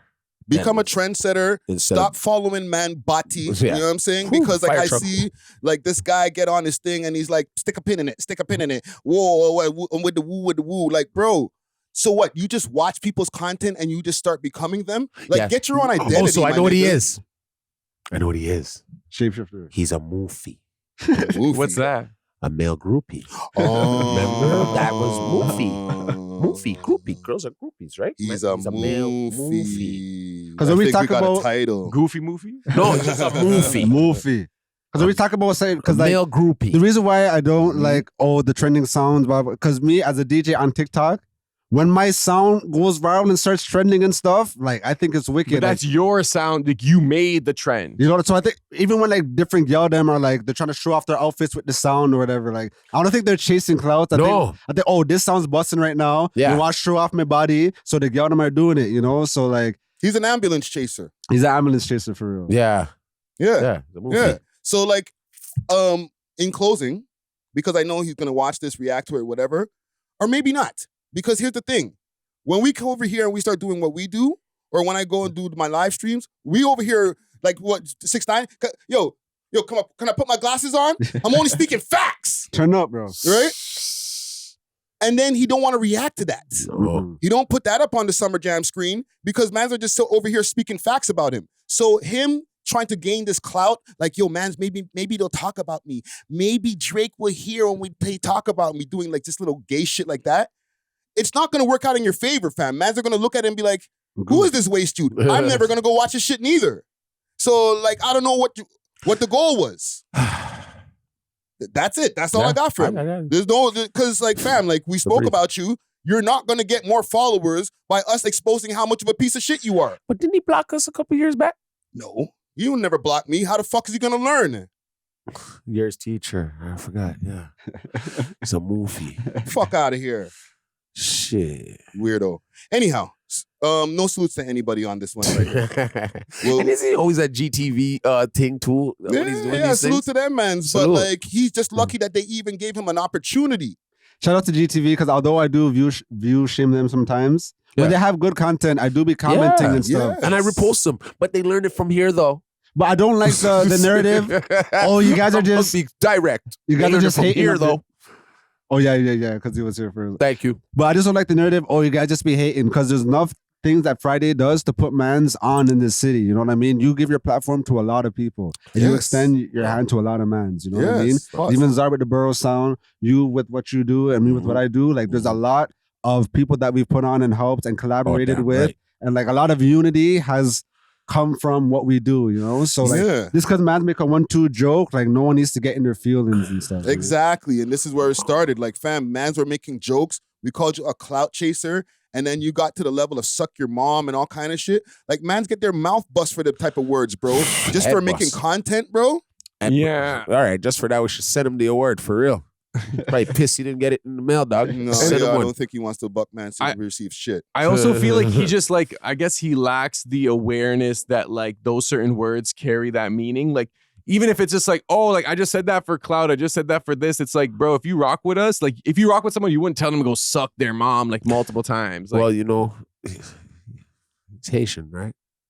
So he doesn't understand about it in a certain way. I'm not Jamaican. Yeah, but yeah. Even I know that those are fighting words. I know, but you know, can I be real with you guys? Can I be real with you guys? When you go to Jamaica, you know, you hear it. When your own friend will tell you, go, suck your blood clot. It's in it. It's so in is us, it more right? in So you're Toronto? Not, yeah, only us are taking it like, yo, it's a diss. But when you go to yard, man, I tell you, if you go suck your man, call your man. Your brethren will call you, boy, go suck yourself and suck your mother on. And it's your brethren, you know, from. But that's kind of like when you're with your homies and you're roasting each other. You guys have a relationship. That's what I'm saying. We have a yeah, right? So I'm not saying for you not to take it lightly. Not saying for you, because we got our, you know what I mean? You have your reasons why, you know what I'm saying? I'd bust his head when I see him. You know what I'm saying? No. Like, if that was me. Yeah. I'm saying I'd bust your face when I see you. You know what I mean? Telling me to suck my mom. What do you mean? You know what I'm saying? But Friday shouldn't. Friday already bust his ass on digitally. Yeah. On the internet. I woke up, seeing it, and I'm like, this nigga getting roasted. Oh shit. So he doesn't need to do nothing more. Posting his shit. Fam, he got enough. He got enough for the day. Yeah. Basically. Couple of things I wanted to address also. The Ebro in the Morning show, I spoke about it on the live stream, but I wanted to see what you guys thought about that, right? I could play a clip here first. Good riddance. And also, quick thing before I play the clip, he jumped in, Keep Six had posted about it, right? And he posted the same clip that I'm going to play right now of Ebro explaining leaving Hot 97 or getting fired from Hot 97 and his reasons why. Who jumps in the comments on Keep Six Solid's post? Drake. That guy. Iceman. You know what I'm saying?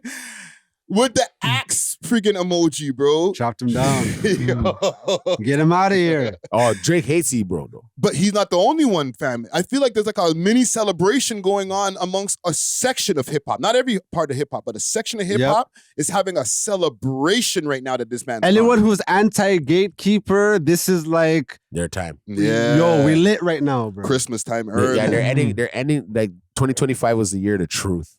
Yeah. Right? Yeah, and they're like, okay, it's almost done. 3 more weeks. You thought I wasn't coming for you, eh, jackass? Yeah. Get you out of there. Who's next? Yeah. Okay, so I'll play this clip right here. Remember that shit?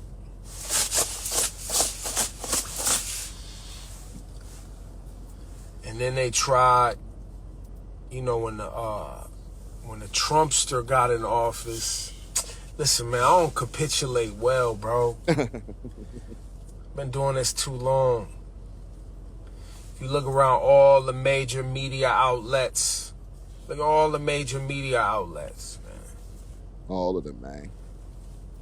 All of them. We love hip hop. Look at all of them.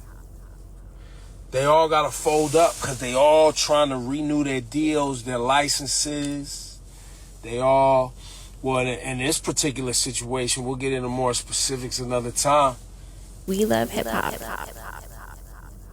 Bro just got, bro's a casino owner. You know those 3 licenses that they got here in New York City for the casino?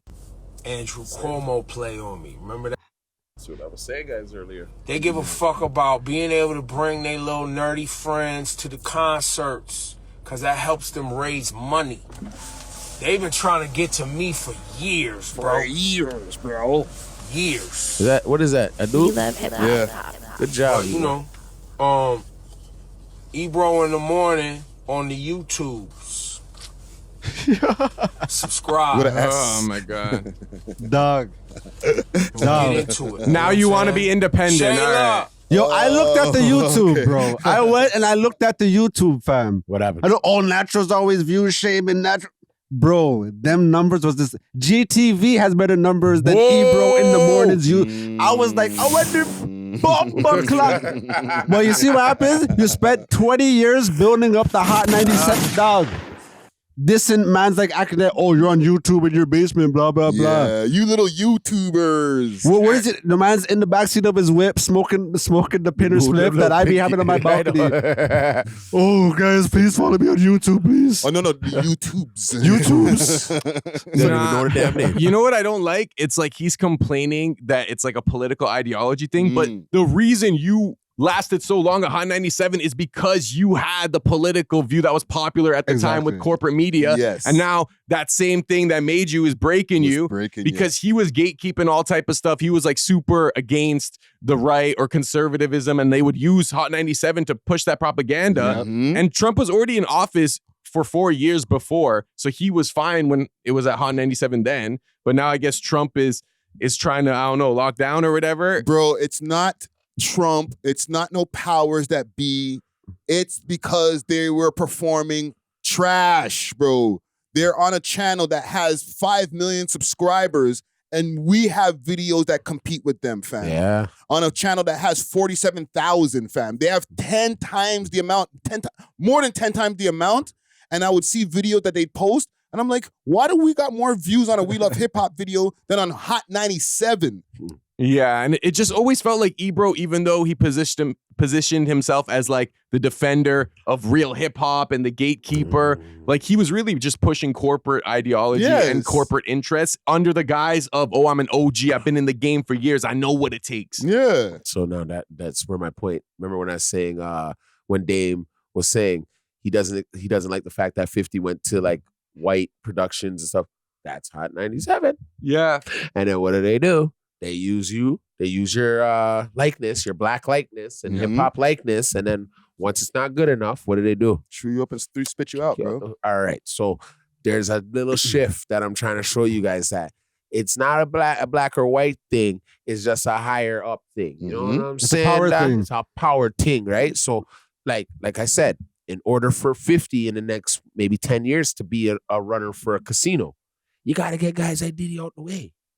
Yeah. You want guys, okay, now academics, you might see academics get a job now in New Jersey. Academics don't want no job. I hear you, but you don't know. No, I'm saying like the way bag could be so nice that that's could flip different. the thoughts, right? That's different. Well, that's the thing. Academics will take a job, but always still remain independent. Because like when he was working at Everyday Struggle, right? Yeah. He brought audience from his chat niggas over to Everyday Struggle. Yeah. And then he can go back over there. He would get in trouble for it because he would go back to his stream and do his stream thing. He went off on Chrissy Teigen while he was working on Everyday Struggle and then got in trouble. He had to take a day off for work for that. You know what I'm saying? Because his platform is his main thing that he's going to concentrate on and then go do my job. Yeah. You know what I'm saying? Yeah, I get you.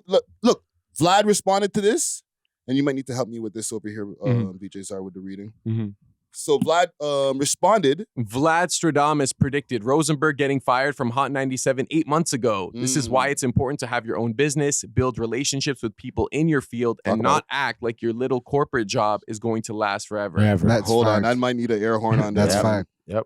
Yo, because one thing I do want to say, I remember because I used to DJ with King Turbo. You know, that's like a DJ group, and I DJed with Soul Survival as well. But me, like, I'm such a team player. Like, you guys could probably even attest to this as well. I want to bring value wherever I am. So when I was with them, like, I'm putting my money for dub plates and stuff. I'm doing what I can to build up their thing. And I remember Lindo P said, yo, make sure you're building up your own thing too. Because if anything happens, you don't want to be left with nothing. Yeah.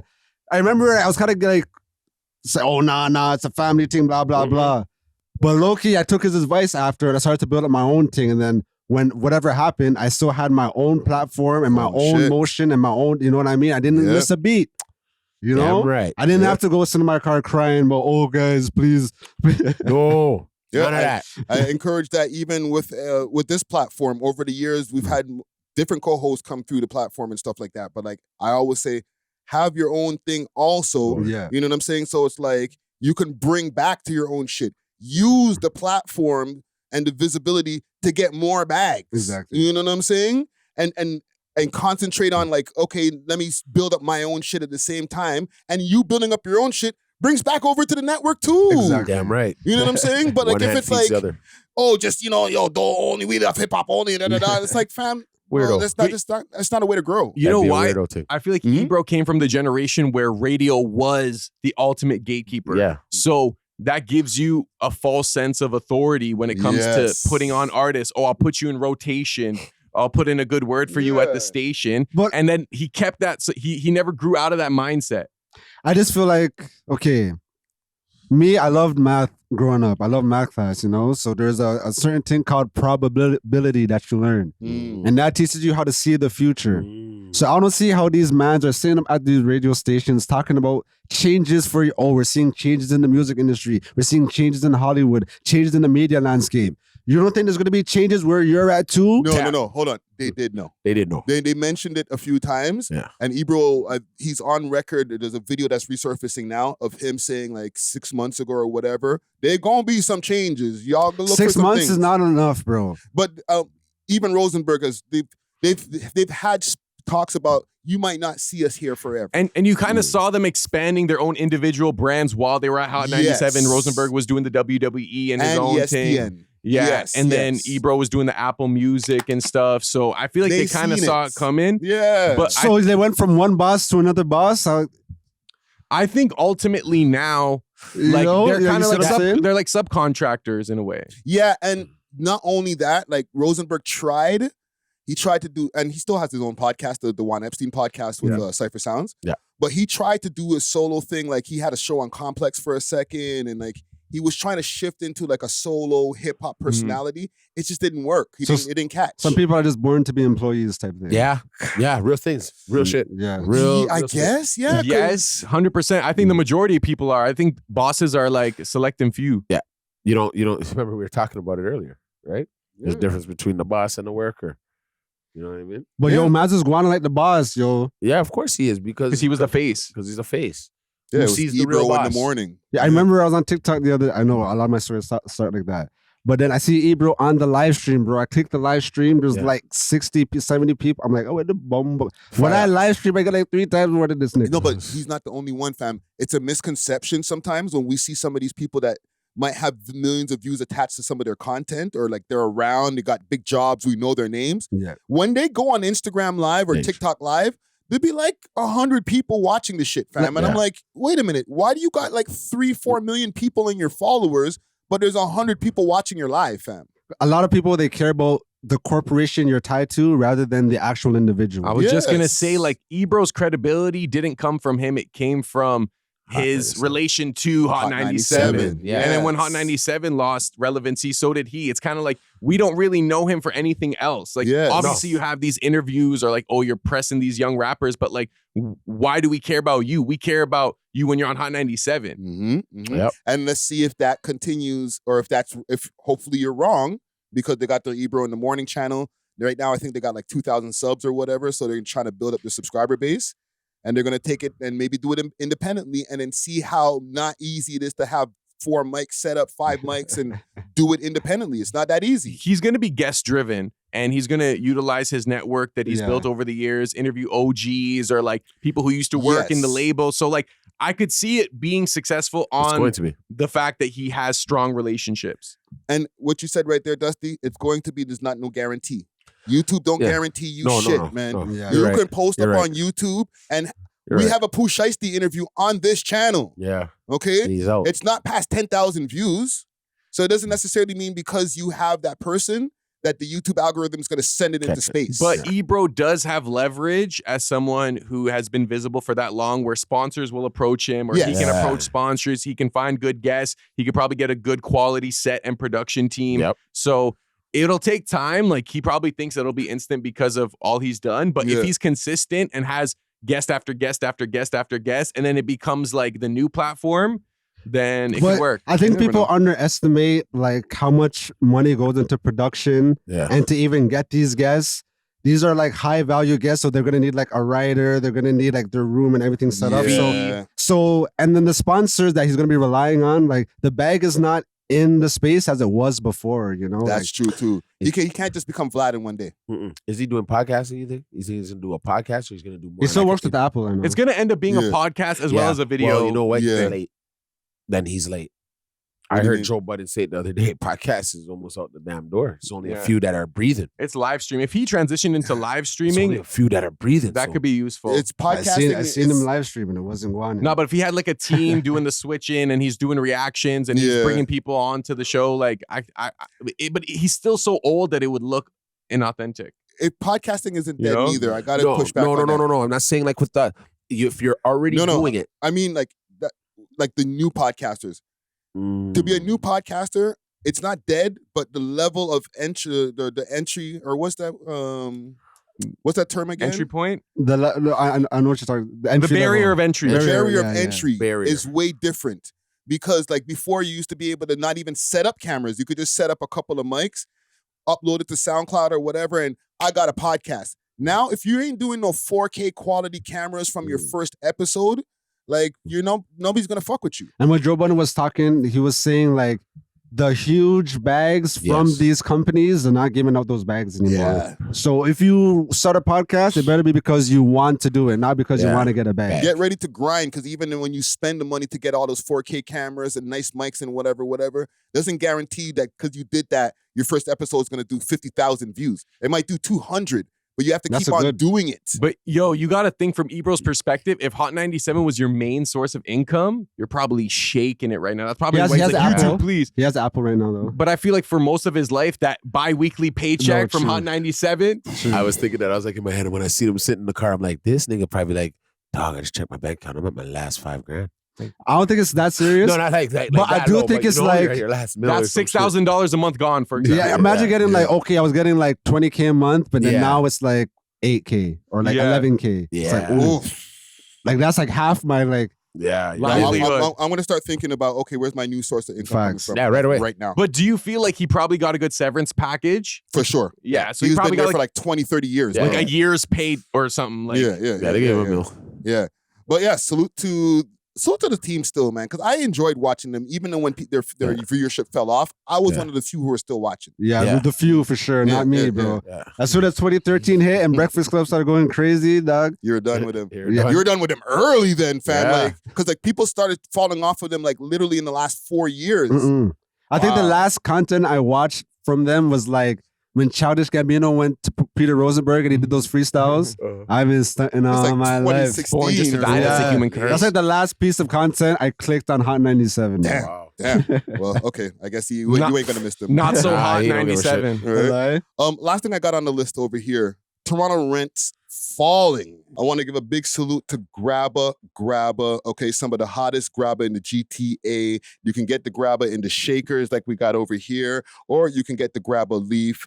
Hit them up if you want delivery in the GTA. That's grabba.ca, and let them know that the We Love Hip Hop boys sent you. Seen? I don't know if you guys have been up on all of these the rents going into the floor now. So I'll play a clip. What do you mean into the floor? Out the roof? No, not out the roof. They're going down. Into the floor. Yeah, they're going down now. Yeah. As a renter, praise God. I know. Okay, so I'll play the clip over here. If you can I assist love me where here in I'm one living. take. Has started to descend back to earth in much of the GTA, and the latest numbers from rentals.ca and Urbanation finds one-bedroom rentals are now at lows unseen since May 2022. So for a close look at what's taking shape from rentals.ca, Associate Director of Communications, Giacomo Ladas, joining us. Giacomo, nice to see you again this morning. That wasn't in the news, sir. Where the housing market's expected to go. We know the Bank of Canada is going to talk tomorrow potentially about interest rates. But in terms of rents, it's an interesting dynamic right now because according to your numbers, rents have come down, but landlords are asking for what would seem to be more than what they could potentially get here. Can you explain the gap here? Yeah, the rental market is going, and of course, good morning. Nice to be chatting with you guys again. The rental market's going through a really interesting period of uncertainty here, right? Especially in the short term. Demand has really pulled back due to flattening population growth. And of course, with this economic uncertainty that's happening right now, people have less money to spend on new premium rentals or what these new rental prices are being asked for, especially when they're going on sites like rentals.ca. And when you couple that with all this new supply coming to the market, you get rents coming down as they have been doing so for a few years right now. You know, Toronto rents right now are actually the lowest they've been since May of 2022, which shows that demand right now is really, really low. People are not willing to pay the prices that Toronto rents were once at. It wasn't that long ago where the average apartment in Toronto was approaching $3,000 a month. Jesus. Now it's around $2,500 a month. Still expensive, but not what it was. Yeah. Okay. And when you talk about Okay, so you know that's my cousin. That's your cousin? No, I'm joking. I'm like, what the hell? But then there's more details that he's obviously going to give. I only played like a minute and change of the video, but with those details that he even gave so far, like, you know, they said population flatten or whatever. Like, so I guess less people are coming into the country now. There's a lot of factors that are making the rent go down. Good. Yeah. Good. Freaking $3,000 for a one-bedroom apartment downtown, bro. Crazy. That's an idiot thing. I also feel like you're speaking about barrier of entry. I feel like nowadays more landlords are willing to forego or bypass the like employment letters or like the bank statements. Like as long as you have the cash. Depends on where you're going. They want to see that because they know people are being like vagabonds, right? Or whatever. And like squatters. But yo, right? think about it. Like if you own a property, you want the rent, like you don't want to pay tax on it. So you'd rather someone that's just going to give you cash and you don't got to report it. Not with today's society, bro. Because then a man will squat on your team. Fam, you know how hard it is to get someone out of an Airbnb right now if you go and squat in there? There was the story that we reported the other day where the man didn't want to leave the Airbnb. Right? He's still there. I have a friend that one, they were living in hotels. And I was like, one day I went by the hotel. I'm like, what are you guys doing here? Go get an Airbnb. He said, yeah, right, Eureka. 2 and 2. He's in the Airbnb, full plushed out Airbnb. 2 and 2. I don't know what happened. Something with the furnace, something downstairs, something happened. And he just reported it. And all of a sudden, the place was his. A mod thing. I know it sounds like another fucking Fat Joe story, but I swear to God, they put the property in his name. They put the property in his name. He owns it now. And they was at the courthouse together. And he started kicking out people out of the place. It was just a tragedy, but it was all his after. But yeah, that was honestly, like that's what happens. Like people will squat on you now, right? No, exactly. So I want to see a job letter. I might even go buy your fucking job. Sorry, not to swear, but I might even go buy your job. Forget calling, because you can make me call you and you play like you're Henry from Henry's Cameras. And then now I'm like, what? Plus, when you do that process, you're kind of legally protected. But if you go under the table and you try to just deal with someone and now you want to complain to the tenant board, it's like, buddy, you didn't even tell us you were renting this property. This is what happened to the lady. That's what happened to my friend. Right? He wanted to stay longer, so they're just like, let's just rent it to him. Then after the renting thing went down. That's exactly what happened with the lady. Yeah. She gave them a freaking lease for a contract, and now the man's like, I'm not leaving. And they're like, Airbnb's like, fam, like, why did you guys give them a lease? Yeah. and then bam, now it's yours. Because with Airbnb, it probably terminated. The lease was finished, his 2 months or whatever, and then once you make a new lease, like Airbnb is not involved, so they can't get involved. Yeah, you know what I mean? that's what happens. It's between me and you. We have to go do this civilly for 3 years. And also, the prices of rent have gotten so high in the city, and immigration is still a thing that's happening. It's flattened, but it's still happening, right? Yeah. It's made it where a lot of people are like, "Fam, we gotta share this shit up, bro." Yeah. So, after a while, like, how much more are you gonna make it where people can't even afford to live alone in this city? Bro? You have a roommate. Yeah. I remember, let's say 2009, 2008, Lakeshore, 25th Street, $500 for a 1-bedroom. What?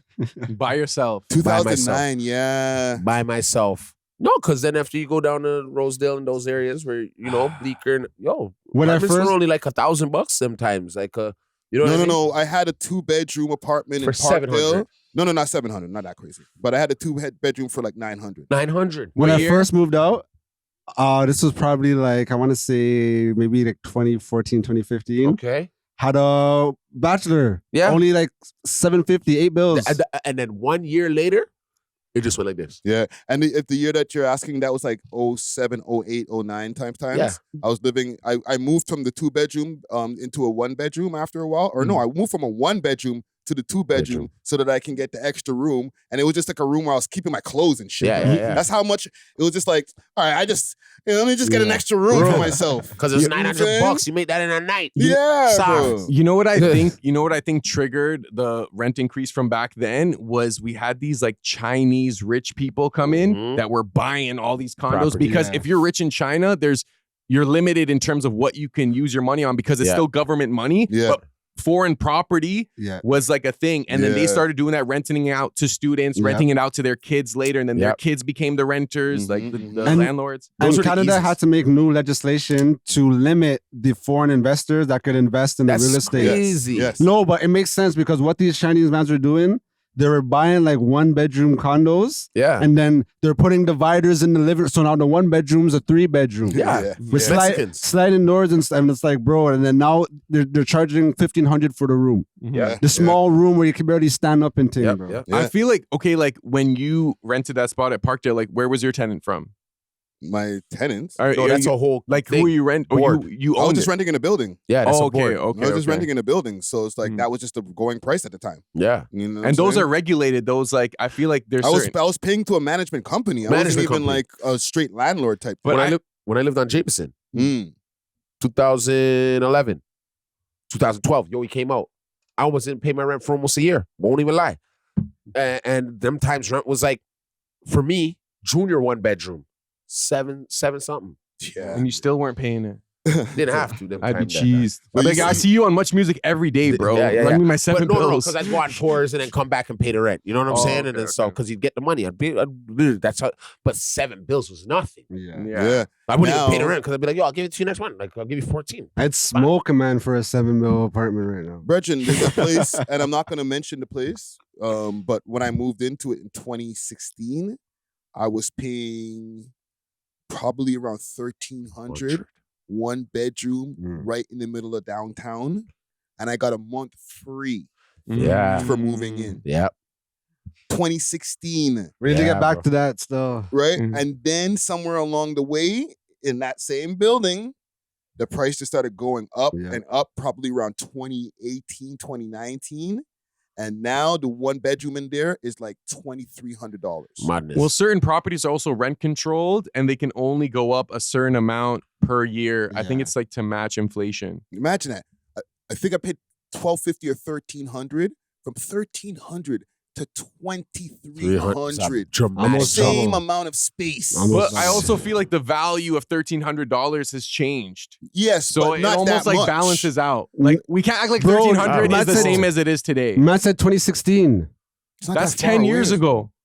Bro, the inflation shouldn't be going so crazy where 1,300 is the same as 2,300 in 9 years. So in 9 years, the 1,300 is gonna be worth 3,300, bro. Yeah, and then you can't eat. You're not eating. Nah, that's so fam. Like, if it's $3,000, that takes you for a month to survive. when you go to Jamaica right now, they put this costs $4,000 Jamaican, $5,000. That's gonna be out here like, oh, this costs $5,000. Yeah. But a lot of countries have crazy rates of inflation. Like there are countries where it's worse. Where we can't have that, bro. I don't think that is like we won't be able to survive, bro. It's too much. Well, that's why they're gonna have a great reset. Everyone's gonna be broke. The money number is gonna be ridiculous. They're gonna be, we need a new currency because like, what is our dollar even backed by? Yeah, and this is also why, to bring it back to the beginning of our story, why the rent prices are falling now. Like, how much are you gonna stifle the people? People are not even renting them anymore. A lot of people are leaving. Went down. They're leaving this, like when I moved to Montreal, it was 2023. Yo, I was right by Centre Bell, downtown, beautiful brand new condo. Was $1,600 a month. Yeah, easy. I'm like, yo, I could live here. Probably retire out here. I was thinking like, Montreal is the cheapest, bro. Yeah. What? I was thinking of getting something down there. Just Fam, back and we forth. used to have back in the days, and this is the 90s though, like a 3-bedroom apartment downtown near Dawson College for $525.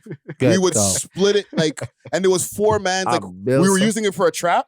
So me and my next homie wouldn't live there, but 2 other the homies were already would live there. So we split it in 4, fam. $125 each we would spend to have a trap spot, bro. You are rich. That's insane. What? We were just making money hand over fist, bro. It's stupid. You could not be late on your rent. It's like having a roof over your head it didn't even mean anything. Now it's like half your roofs over your head. Yeah. Wow. It's a mad thing, bro. I hope it goes so down that Toronto could just wild out again. We'll never get back to those times. Those were the times. Those were the days. I know. But anyhow, man, salute to all the people out there trying to get keep afloat. You know what I'm saying? So how's the house market then? Yeah. What's the house market? Oh, house market? It's gonna pummel? It's going down too. We'll buy something. Yeah. It's going down too. Right, So keep your eyes open. You know what I'm saying? Buying. I think we can wrap it here for the day here. We got a nice 2.5 hour episode. We Thanks love for watching. hip-hop. If you enjoyed this video, please make sure to check out these other videos on the screen and make sure to like and subscribe. We love hip hop.